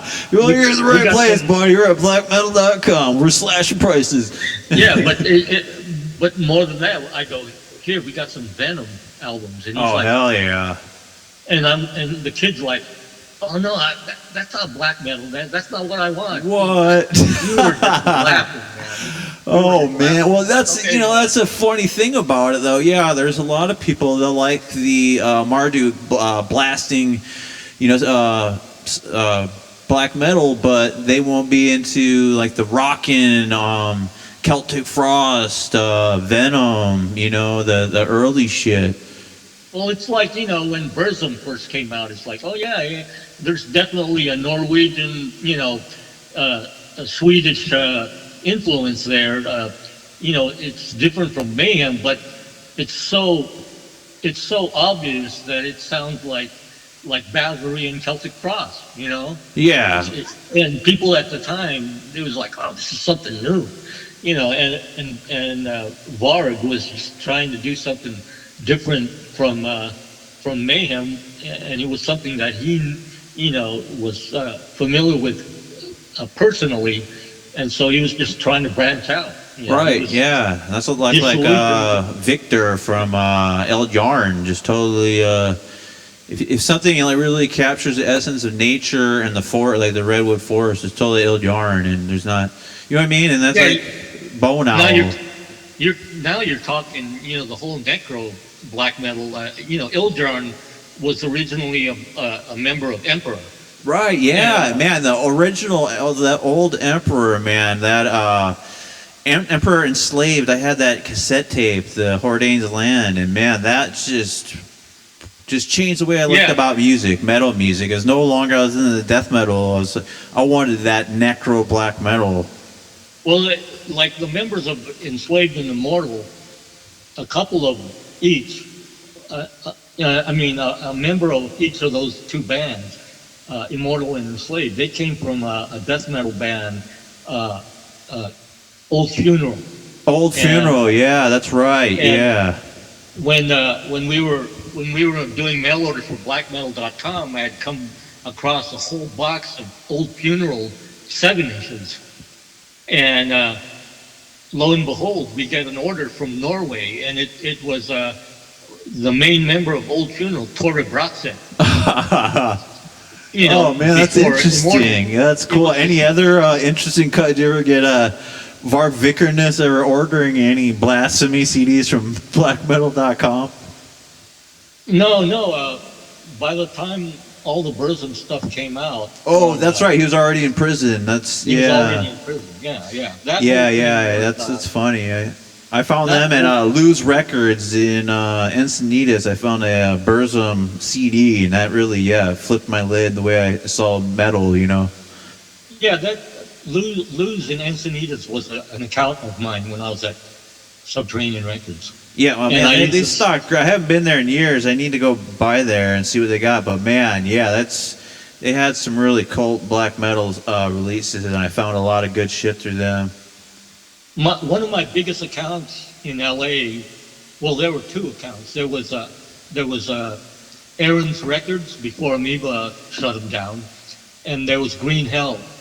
And Damian Romero from Astro Romero worked at Aaron's Records. So he bought anything Japanese noise oriented from me, and they stocked it at Aaron's. All that stuff came from Subterranean. And same with Green Hell. They stocked noise and metal, black metal. So, all the early Osmos and Peaceville stuff, which we got from Revolver UK, I would just sell to them. And the buyer at Green Hell was a guy named Thrashhead. And I think Thrashhead was actually, at the time, he may have been Damian Romero's roommate. So there was a lot of exchange of information there concerning the whole noise and metal crossover. So is blackmetal.com still going, or I think Chase Horval from Hell's Headbanger owns it now. I don't know what they're doing with it. Oh, really? That's funny. Yeah. Well, those guys. Those guys must have been big customers of yours then back in the day, right? Before they started Hell's Headbanger. J-Dog. Yeah, they were customers of ours. Yeah. It's like Yosuke. I bet you Yosuke didn't know that we were going around to all the stores in California and Las Vegas, wherever, and buying up metal records. Back then you could buy like a fucking At the Gates LP on earache, right? Yeah. For like used would be like $7. Right. And then we would put it on our website for $20. Like Reckless Records out of England had a branch on Haight Street. It was on the intersection of Haight and Divisadero. So you could buy, like, for example, I found the first Beherit album, Oath of the Black Blood. Oh, nice. On Turbo Records, Germany. Original pressing. They only made 1,000. That's nice. Yeah, I'm going to their show in September in LA. I can't wait for that. Yeah, we got tickets. Oh, nice. We'll have to meet up with you, man. Yeah. So I found the record there, and it was expensive. It was $12, right? So I put it on our website on blackmetal.com, like with no price yet, because I was trying to figure it out. We put it on there. The guy called, you got this Oath of the Black Blood LP, and how much is it? I said, just off the top of my head, I just said $100. He's like, yeah, I want it. So he charged his credit card. But it's like, you know, within like a year, I'm like, that's a fucking $500 record by now. You know? Damn, So, yeah. So yeah, back then, Yosuke, he would buy like 50 to 60 vintage records, only vintage stuff from us. You know, it's like, Wow. we would be getting in something like 300 used records a week. Damn. Just shopping at record stores. Like there was a store across the street from UNLV, you know, University of Nevada, Las Vegas. It was called Big B's, and I went in there, and like at the bottom drawer, they had like 100 copies of Blue Cheer Vincivis Eruptum, and they were all like $10 each. So I bought one to try it out. I got it home. It was like fucking mint, and I'm like, we got to go back there. I wanted to buy 100 of these things. Like, you know. We went back there, and the store was gone. The store was fucking gone, man. Oh man. But you know, we used to go down to LA, and we would visit Richard from Wild Drags, and he would take a box of Vaughn, Green Eyed Demon, and Decapitator records, and man, he had like brand new Manila Rose album in boxes, and Slayer, and you know, all the early Wild Drags cassettes, you know, like Order from Chaos, you know, all that stuff. Blasphemy. Yeah, the Blasphemy cassettes and the Hell Goat yeah. Lord. Yeah, and yeah, he had all that shit. And he was Man. just like, yeah, whatever you want, man, let's trade. And he would sell all our stuff to like his customers in South America, because he had accounts with stores down there, you know. Oh yeah, the Sarcophago, Sepultura, you know, all those bands. Yeah, they were just totally worshiping that. Yeah, that was a pretty intense time, actually, you know. Yeah, there's a lot going on. Just like now, it's almost, I don't know, it seems like there's so much good black metal going on right now. Is there anything kind of obscure under the radar that you really dig in, or do you venture into new projects? Well, there's a guy down here who's been running a label for, I want to say, at least the past 10 years. That's like one of the most amazing underground black metal labels. Final Agony? Final Agony, Yeah, you guessed it. Yeah, hell yeah, man. And he, Some you know, when bangers. there's a metal show, he's the guy selling stuff at the table. So I don't want to mention his name. He's a good friend of mine, and he doesn't want, you know, he doesn't want his stuff sold on the internet. Everybody has to send an envelope with money. That's cool. I love that attitude, and that's why that's why I'm trying to do, bring that back, like knowing the people in real life and all that, the old school way, you know, and man, there's some good stuff going on. Parasite Curse, they return, and Grants Pass, Oregon, CW Productions. I don't know if you're familiar. They just re-released all this Grousome Kite records, man. I've been just buying them up, but Well, Final Agony has a side label that's dedicated to the limited pressings of experimental industrial music. is that Black? Is that Black Omen, or is that something different? I think that's what the website is called now, but. No, here, let me look it up. I need to check that out because I need to connect them, because that's what I'm doing a lot of experimental power electronics, death industrial, but you know, it's hard to connect with folks sometimes, and I don't know, it's just a lot to do with me too, is like trying to find the right people and to put shows together and you know, do big things. Well, there's actually a couple side labels of Final Agony, and the one I see on Discogs is Satanic Requiem. But the other noise label that released stuff like the bands from Denmark, I can't remember what that's called right now. But yeah, Luciation. What is it? Luciation. No, that's not it. These names have like more than one word and stuff. Right. Yeah, there's a lot of good stuff.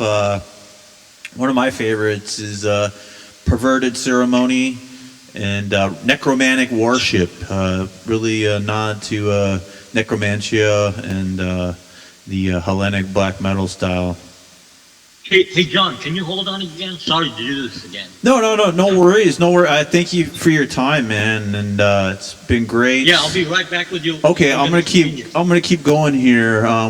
We keep this raw 100%, but it's so interesting.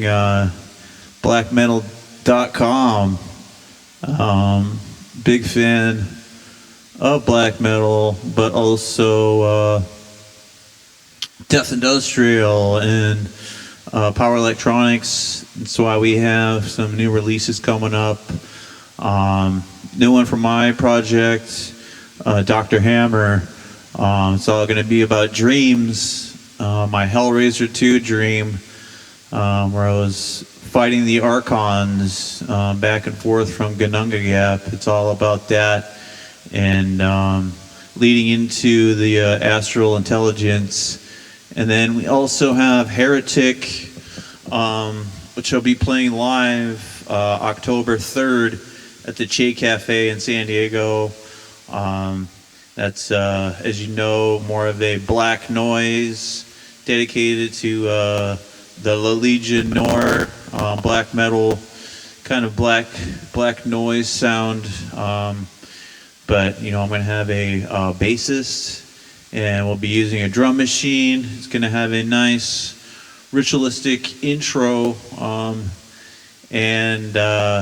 be trampling actually the Freemasonic Temple and the Temple of the OTO. We're kind of at war with the Crawley Wind Services and the Crawleyites and the Church of Satan. So, it's all, if you want to know about that, it's all in that Xena Shrek interview where she talks about the Church of Satan. And like I mentioned, the Crowley Wind Services, they make these giant monsters of death. Taxpayers fit the bill. They put them in the ocean.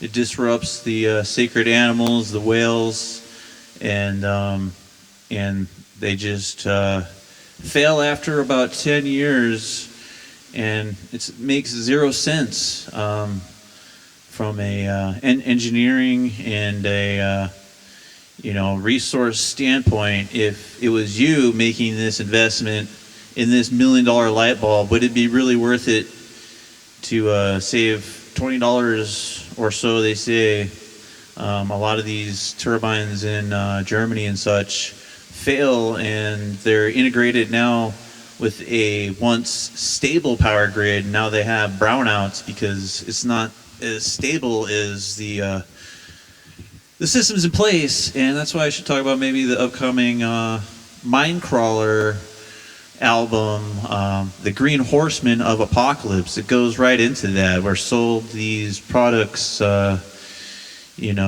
is pretty spicy for YouTube, but it's the way she goes. Like Elon Musk in these electric cars, the lithium is mined from African child miners. We have this Juneteenth where we all celebrate freedom from abolishment of slavery, but it's still happening, and that's where we get a lot of our raw materials for these cell phones. We use the batteries for lithium, chainsaws, and appliances. I'm not saying these things are bad, but a lot of the corporations behind it, it's they don't want you to see it. So that's what we're doing here. We're like if we strike a nerve and we're triggering any kind of censorship, it's just kind of like digging in the mouth of a rotten mouth, or just hitting nerves of rotten teeth, and it's all part of the Psy War. And a lot of these green energy schemes, there's nothing green about them. You can see right now with the all the solar paneling is going on in the first generation, the first wave China, and now they're going through massive takedowns of the ones that have expired. These materials, they have a shelf life.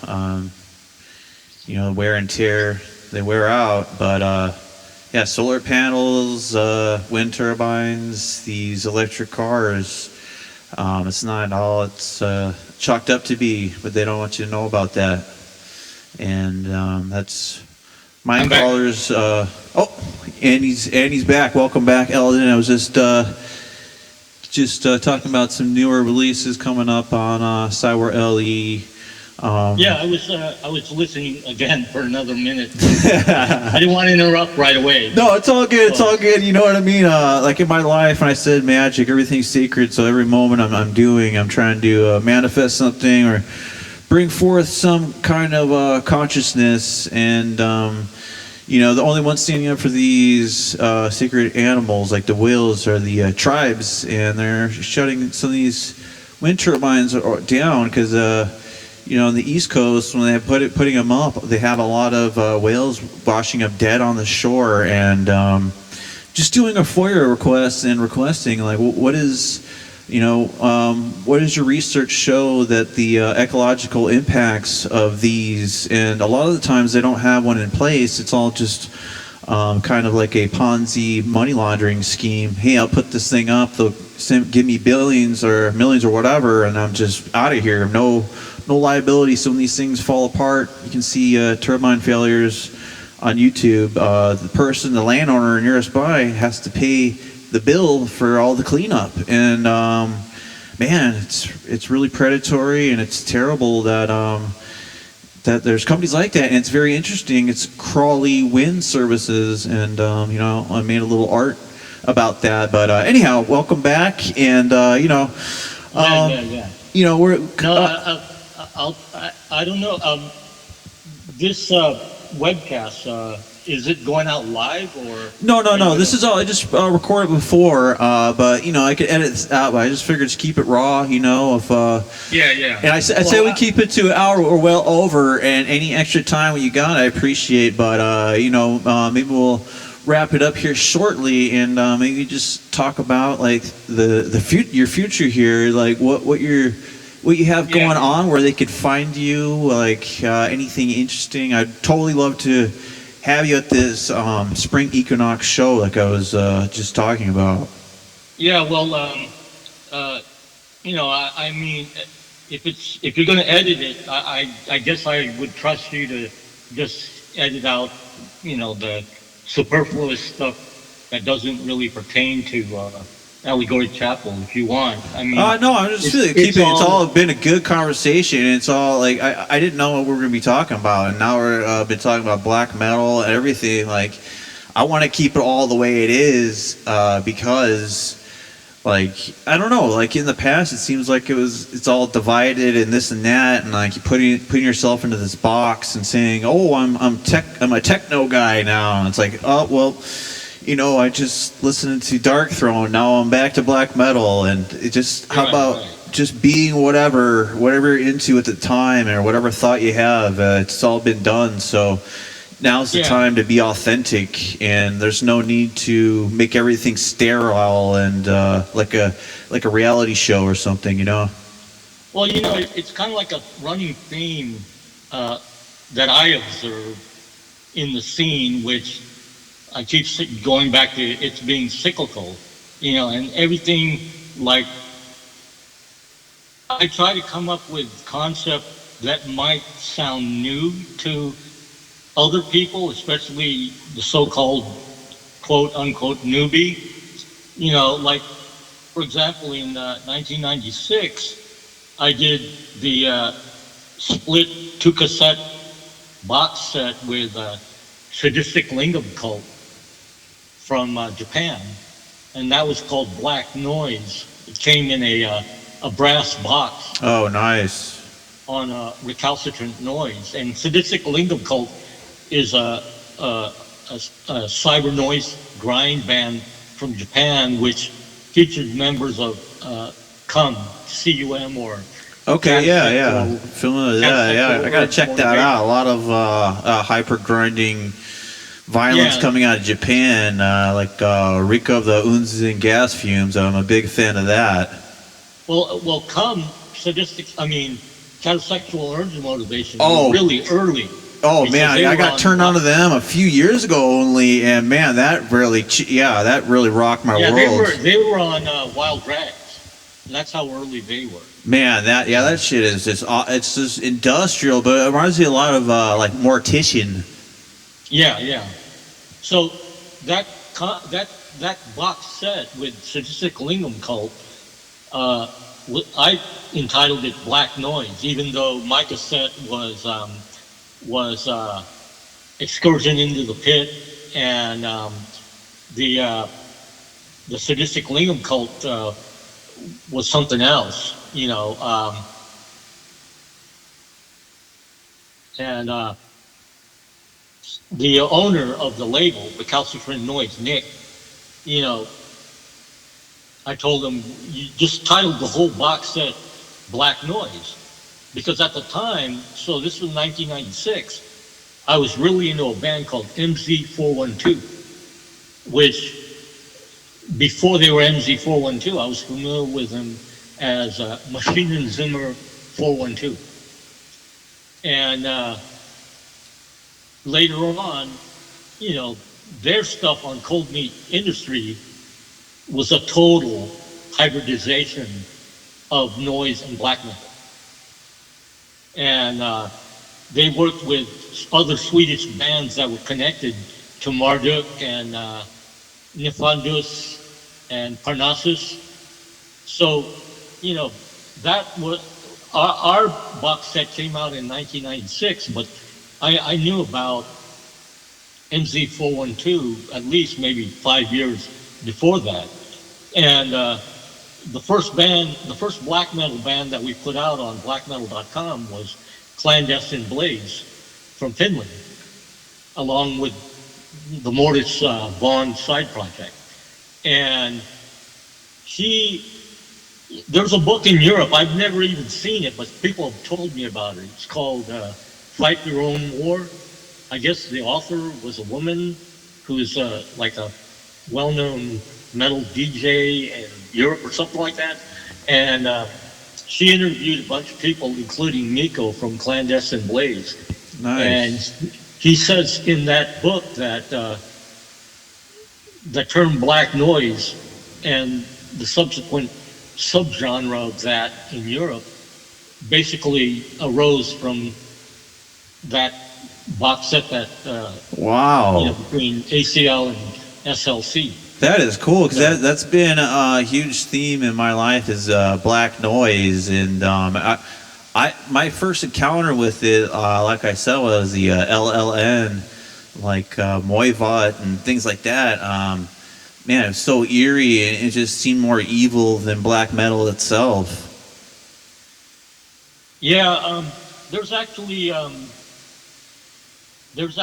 guy in I believe in Sacramento, and he put out a split album on Phage, which he does the whole like kind of like a neo folk, like Death in June type of thing with black noise. Okay, that sounds really interesting. Yeah, I'll have to. What I need to do is search in my collection for Phage, and then I could probably find it.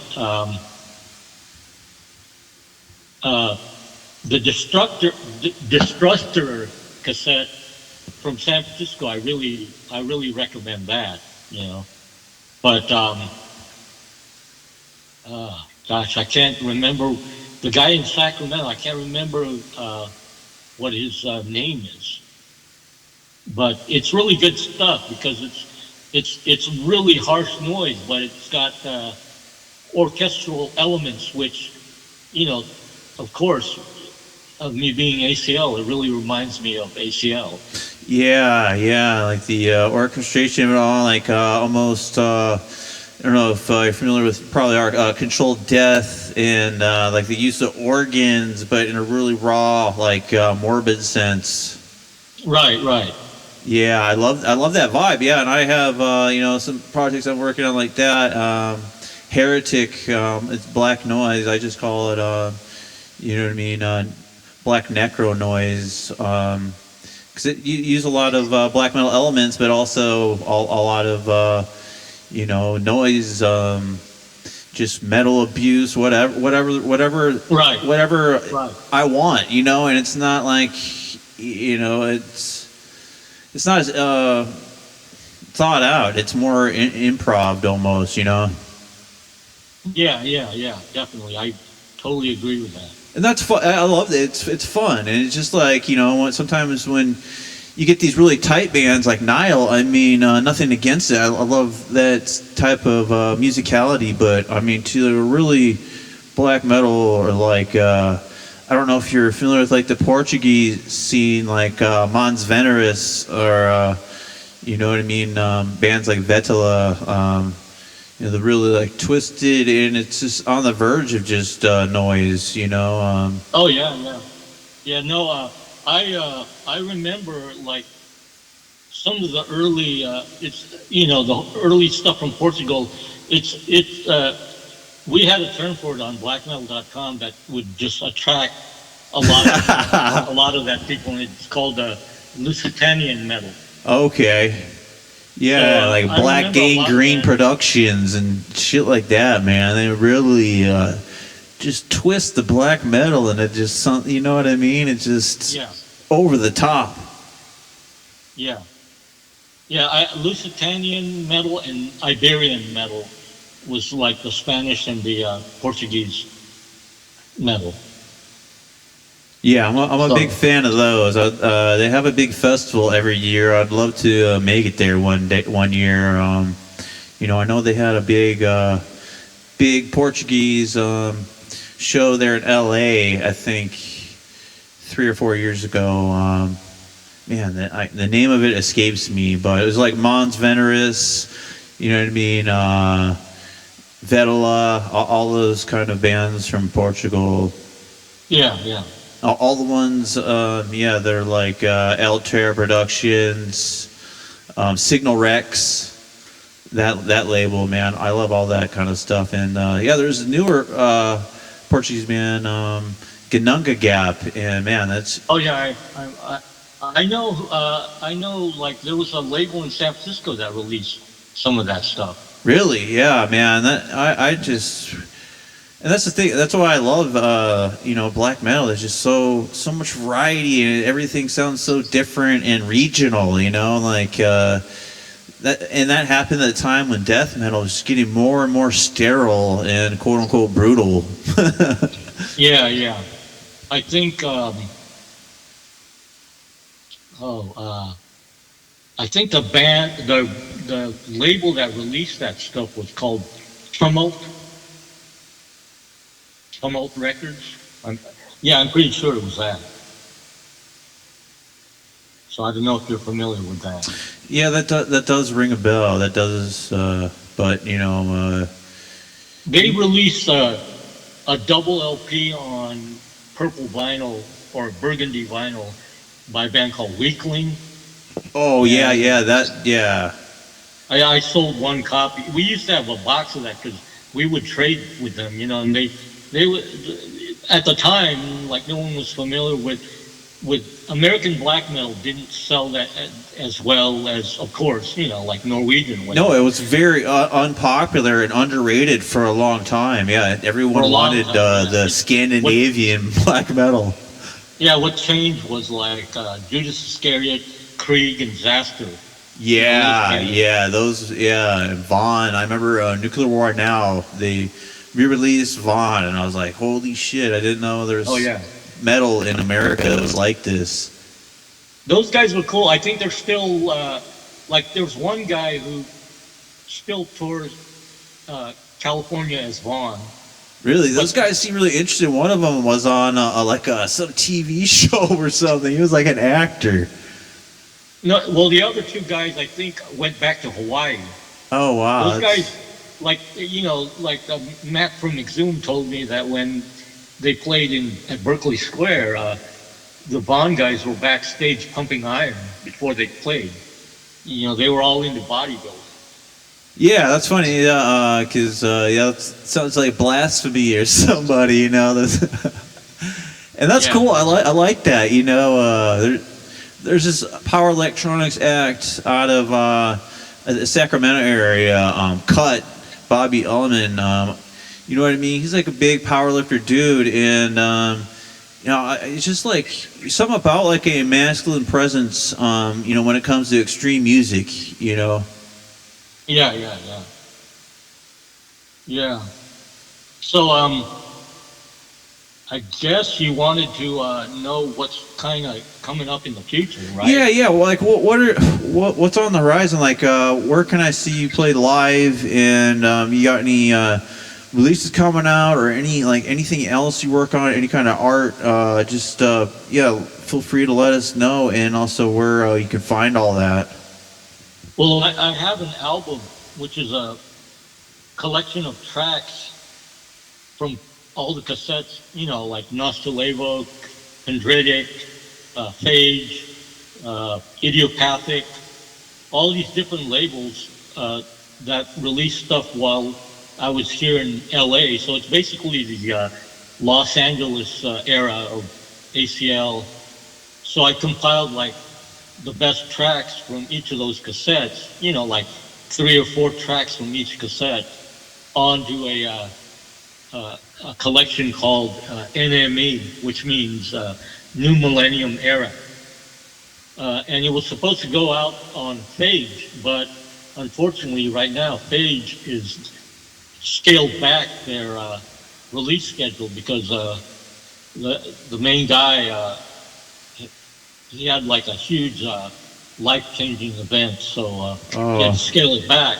So I've got this album ready to go, but right now no label that's scheduled to release it. Nice. I can send you right now. I can send you a picture of the cover. I did one vinyl for Phage recently as Praetorians.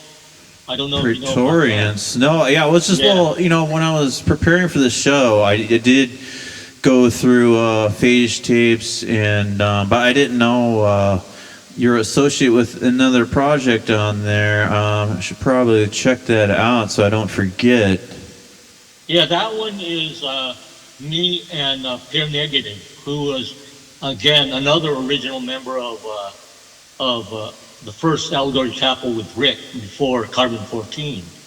And so I got in touch with him. He had a bunch of tracks that he wanted me to finish. So I finished it, and Phage is like, yeah, I'll put that out. I'll send you a link for that one, but I wanted to send you the album cover for NME right now, so I'll do that. Yeah, that's the front cover that I'm sending you. Oh wait, it's failed to send. Let me try it again. I might not. Let me try that again. Yeah, like I said, it's not sending because I think it's this whole chat thing. So let me copy it, and then I'll send it to you. Okay. Yeah. I appreciate that. Yeah, like I said, I have some new releases coming out. Also, we're working on this 8-tracks morgue kind of tribute compilation. We got Prolapse Catholic. We have I just can't even remember the different artists on there right now. But so I'm always looking for things to put out on tape. I'm looking to put out some more things this year. So if anything you'd ever want to collaborate on, or You know what I mean? Want to get out there. I'd totally love to work with you, and especially if we could do something live together. And also, when I played with Walmart, we had this COINTEL Pros set, and it'd be cool to collaborate with you on something like that. Like, if we have a show at the end of the night, everyone gets together, and we just have like one big collaboration set. That sounds good. Yeah, that was really fun. I'll send you a link to that when we end the interview. But it was at some little bar in San Pedro. But man, that was a killer track. I'd like to do a full album of that kind of thing, just live tracks. Of these collaborations just on the spot.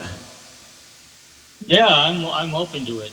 Well, that's good, man. I'm glad, and it's awesome to hear you're still active and all that. And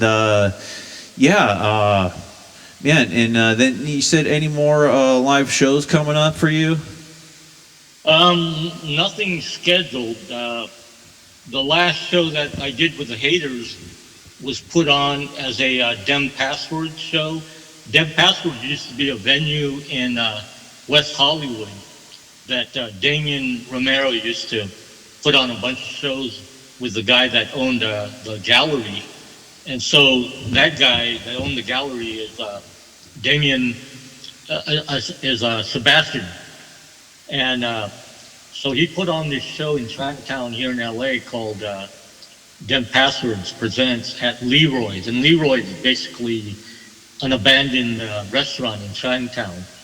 And we've done shows there before, like Gray played in the walk-in refrigerator. And I had done a show with Jenny No. So Sebastian wants to do another show there, but he wants to wait till after summer. Because I think like the air conditioning is kind of fucked up or something. I don't know. Yeah, that's good. Shows in LA in the summer. It's a big touring time for artists, but man, I love a good fall winter show, especially in the Southern California area, because I'm used to like 64 degrees every day, and you know what I mean. When it's 100 degrees out and you're going inside to a place. Yeah, I think the last fall, in September, I opened for Postscriptum from Russia. Oh, nice. That was a good dark industrial night. That was in Los Angeles. That was a club called Knucklehead. Knucklehead.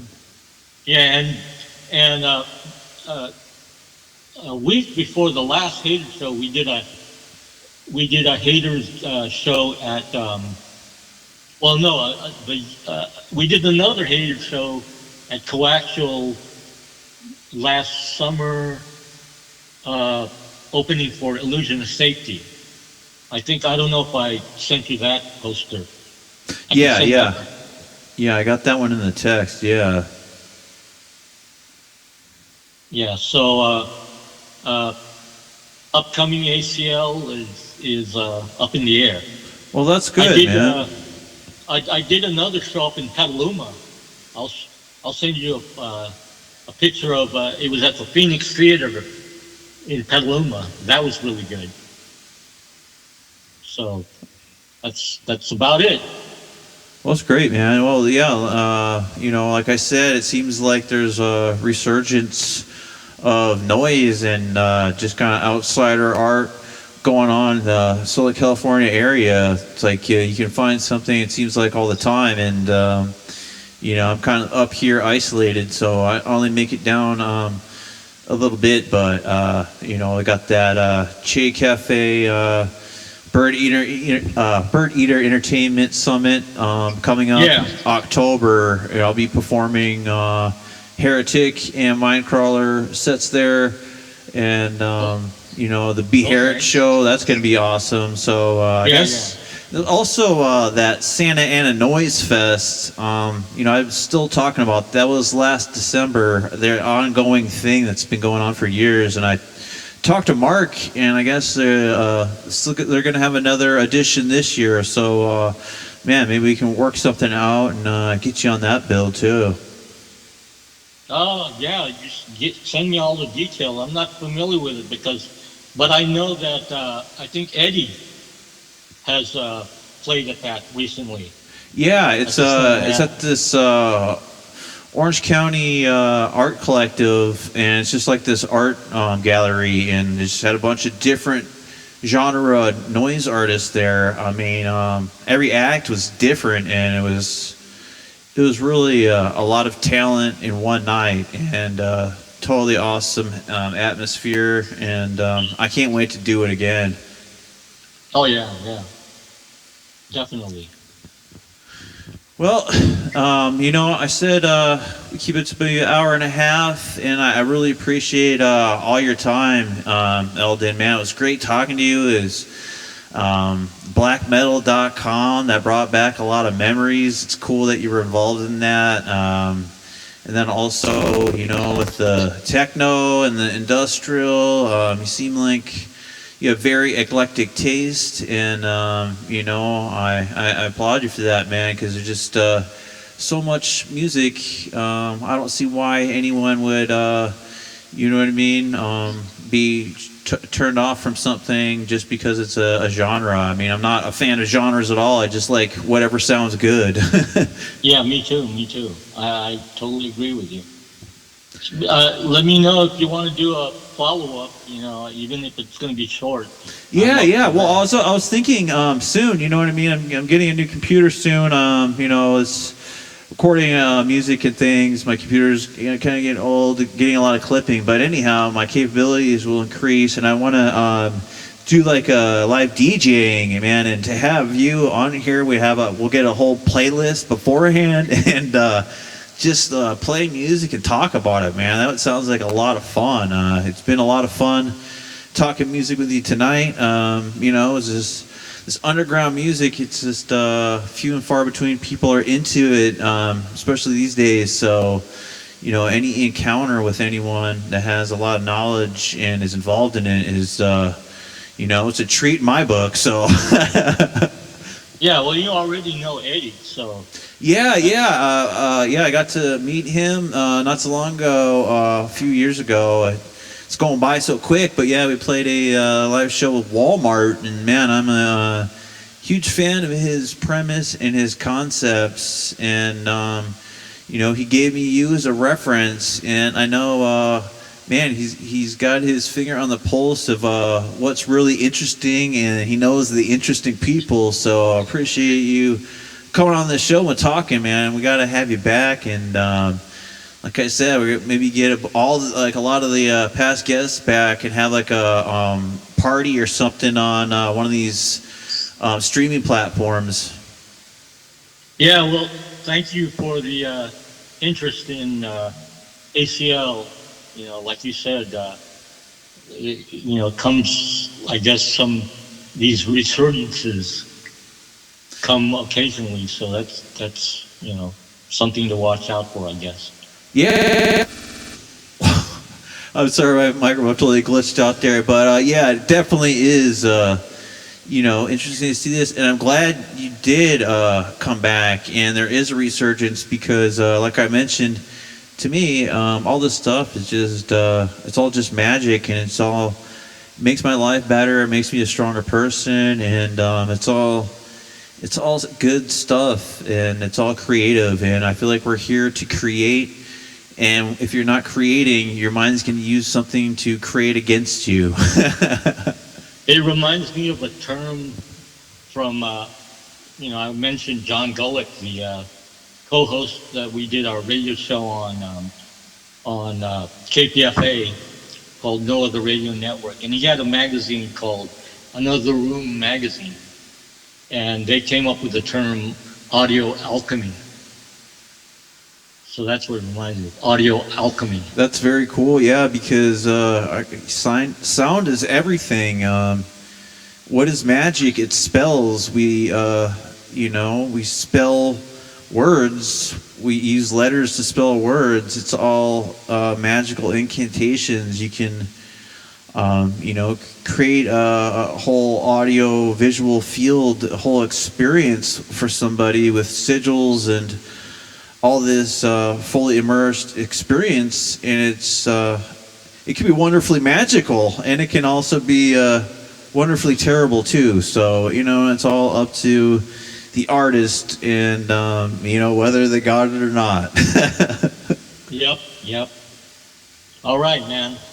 All right, well, thank you again, Elden, for joining us, man. This has been a great conversation, and I look forward to hearing from you and working with you in the future. And also to all the listeners, please go out there and go buy yourself some Allegory Chapel Ltd. Releases. You can find them all on Phage Tapes.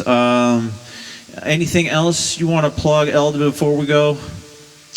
I actually thought of something, but now I can't remember. I'll think of it next time. Well, we'll think of it next time. Yeah, we covered a lot of ground, but man, we just scratched the surface. And thank you one more time, Elden, for joining us. And thank you, listeners. Thank you very much. Give us a thumbs up. Give us a comment. We'd like some engagement. We love talking to you.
I'm still here, motherfucker.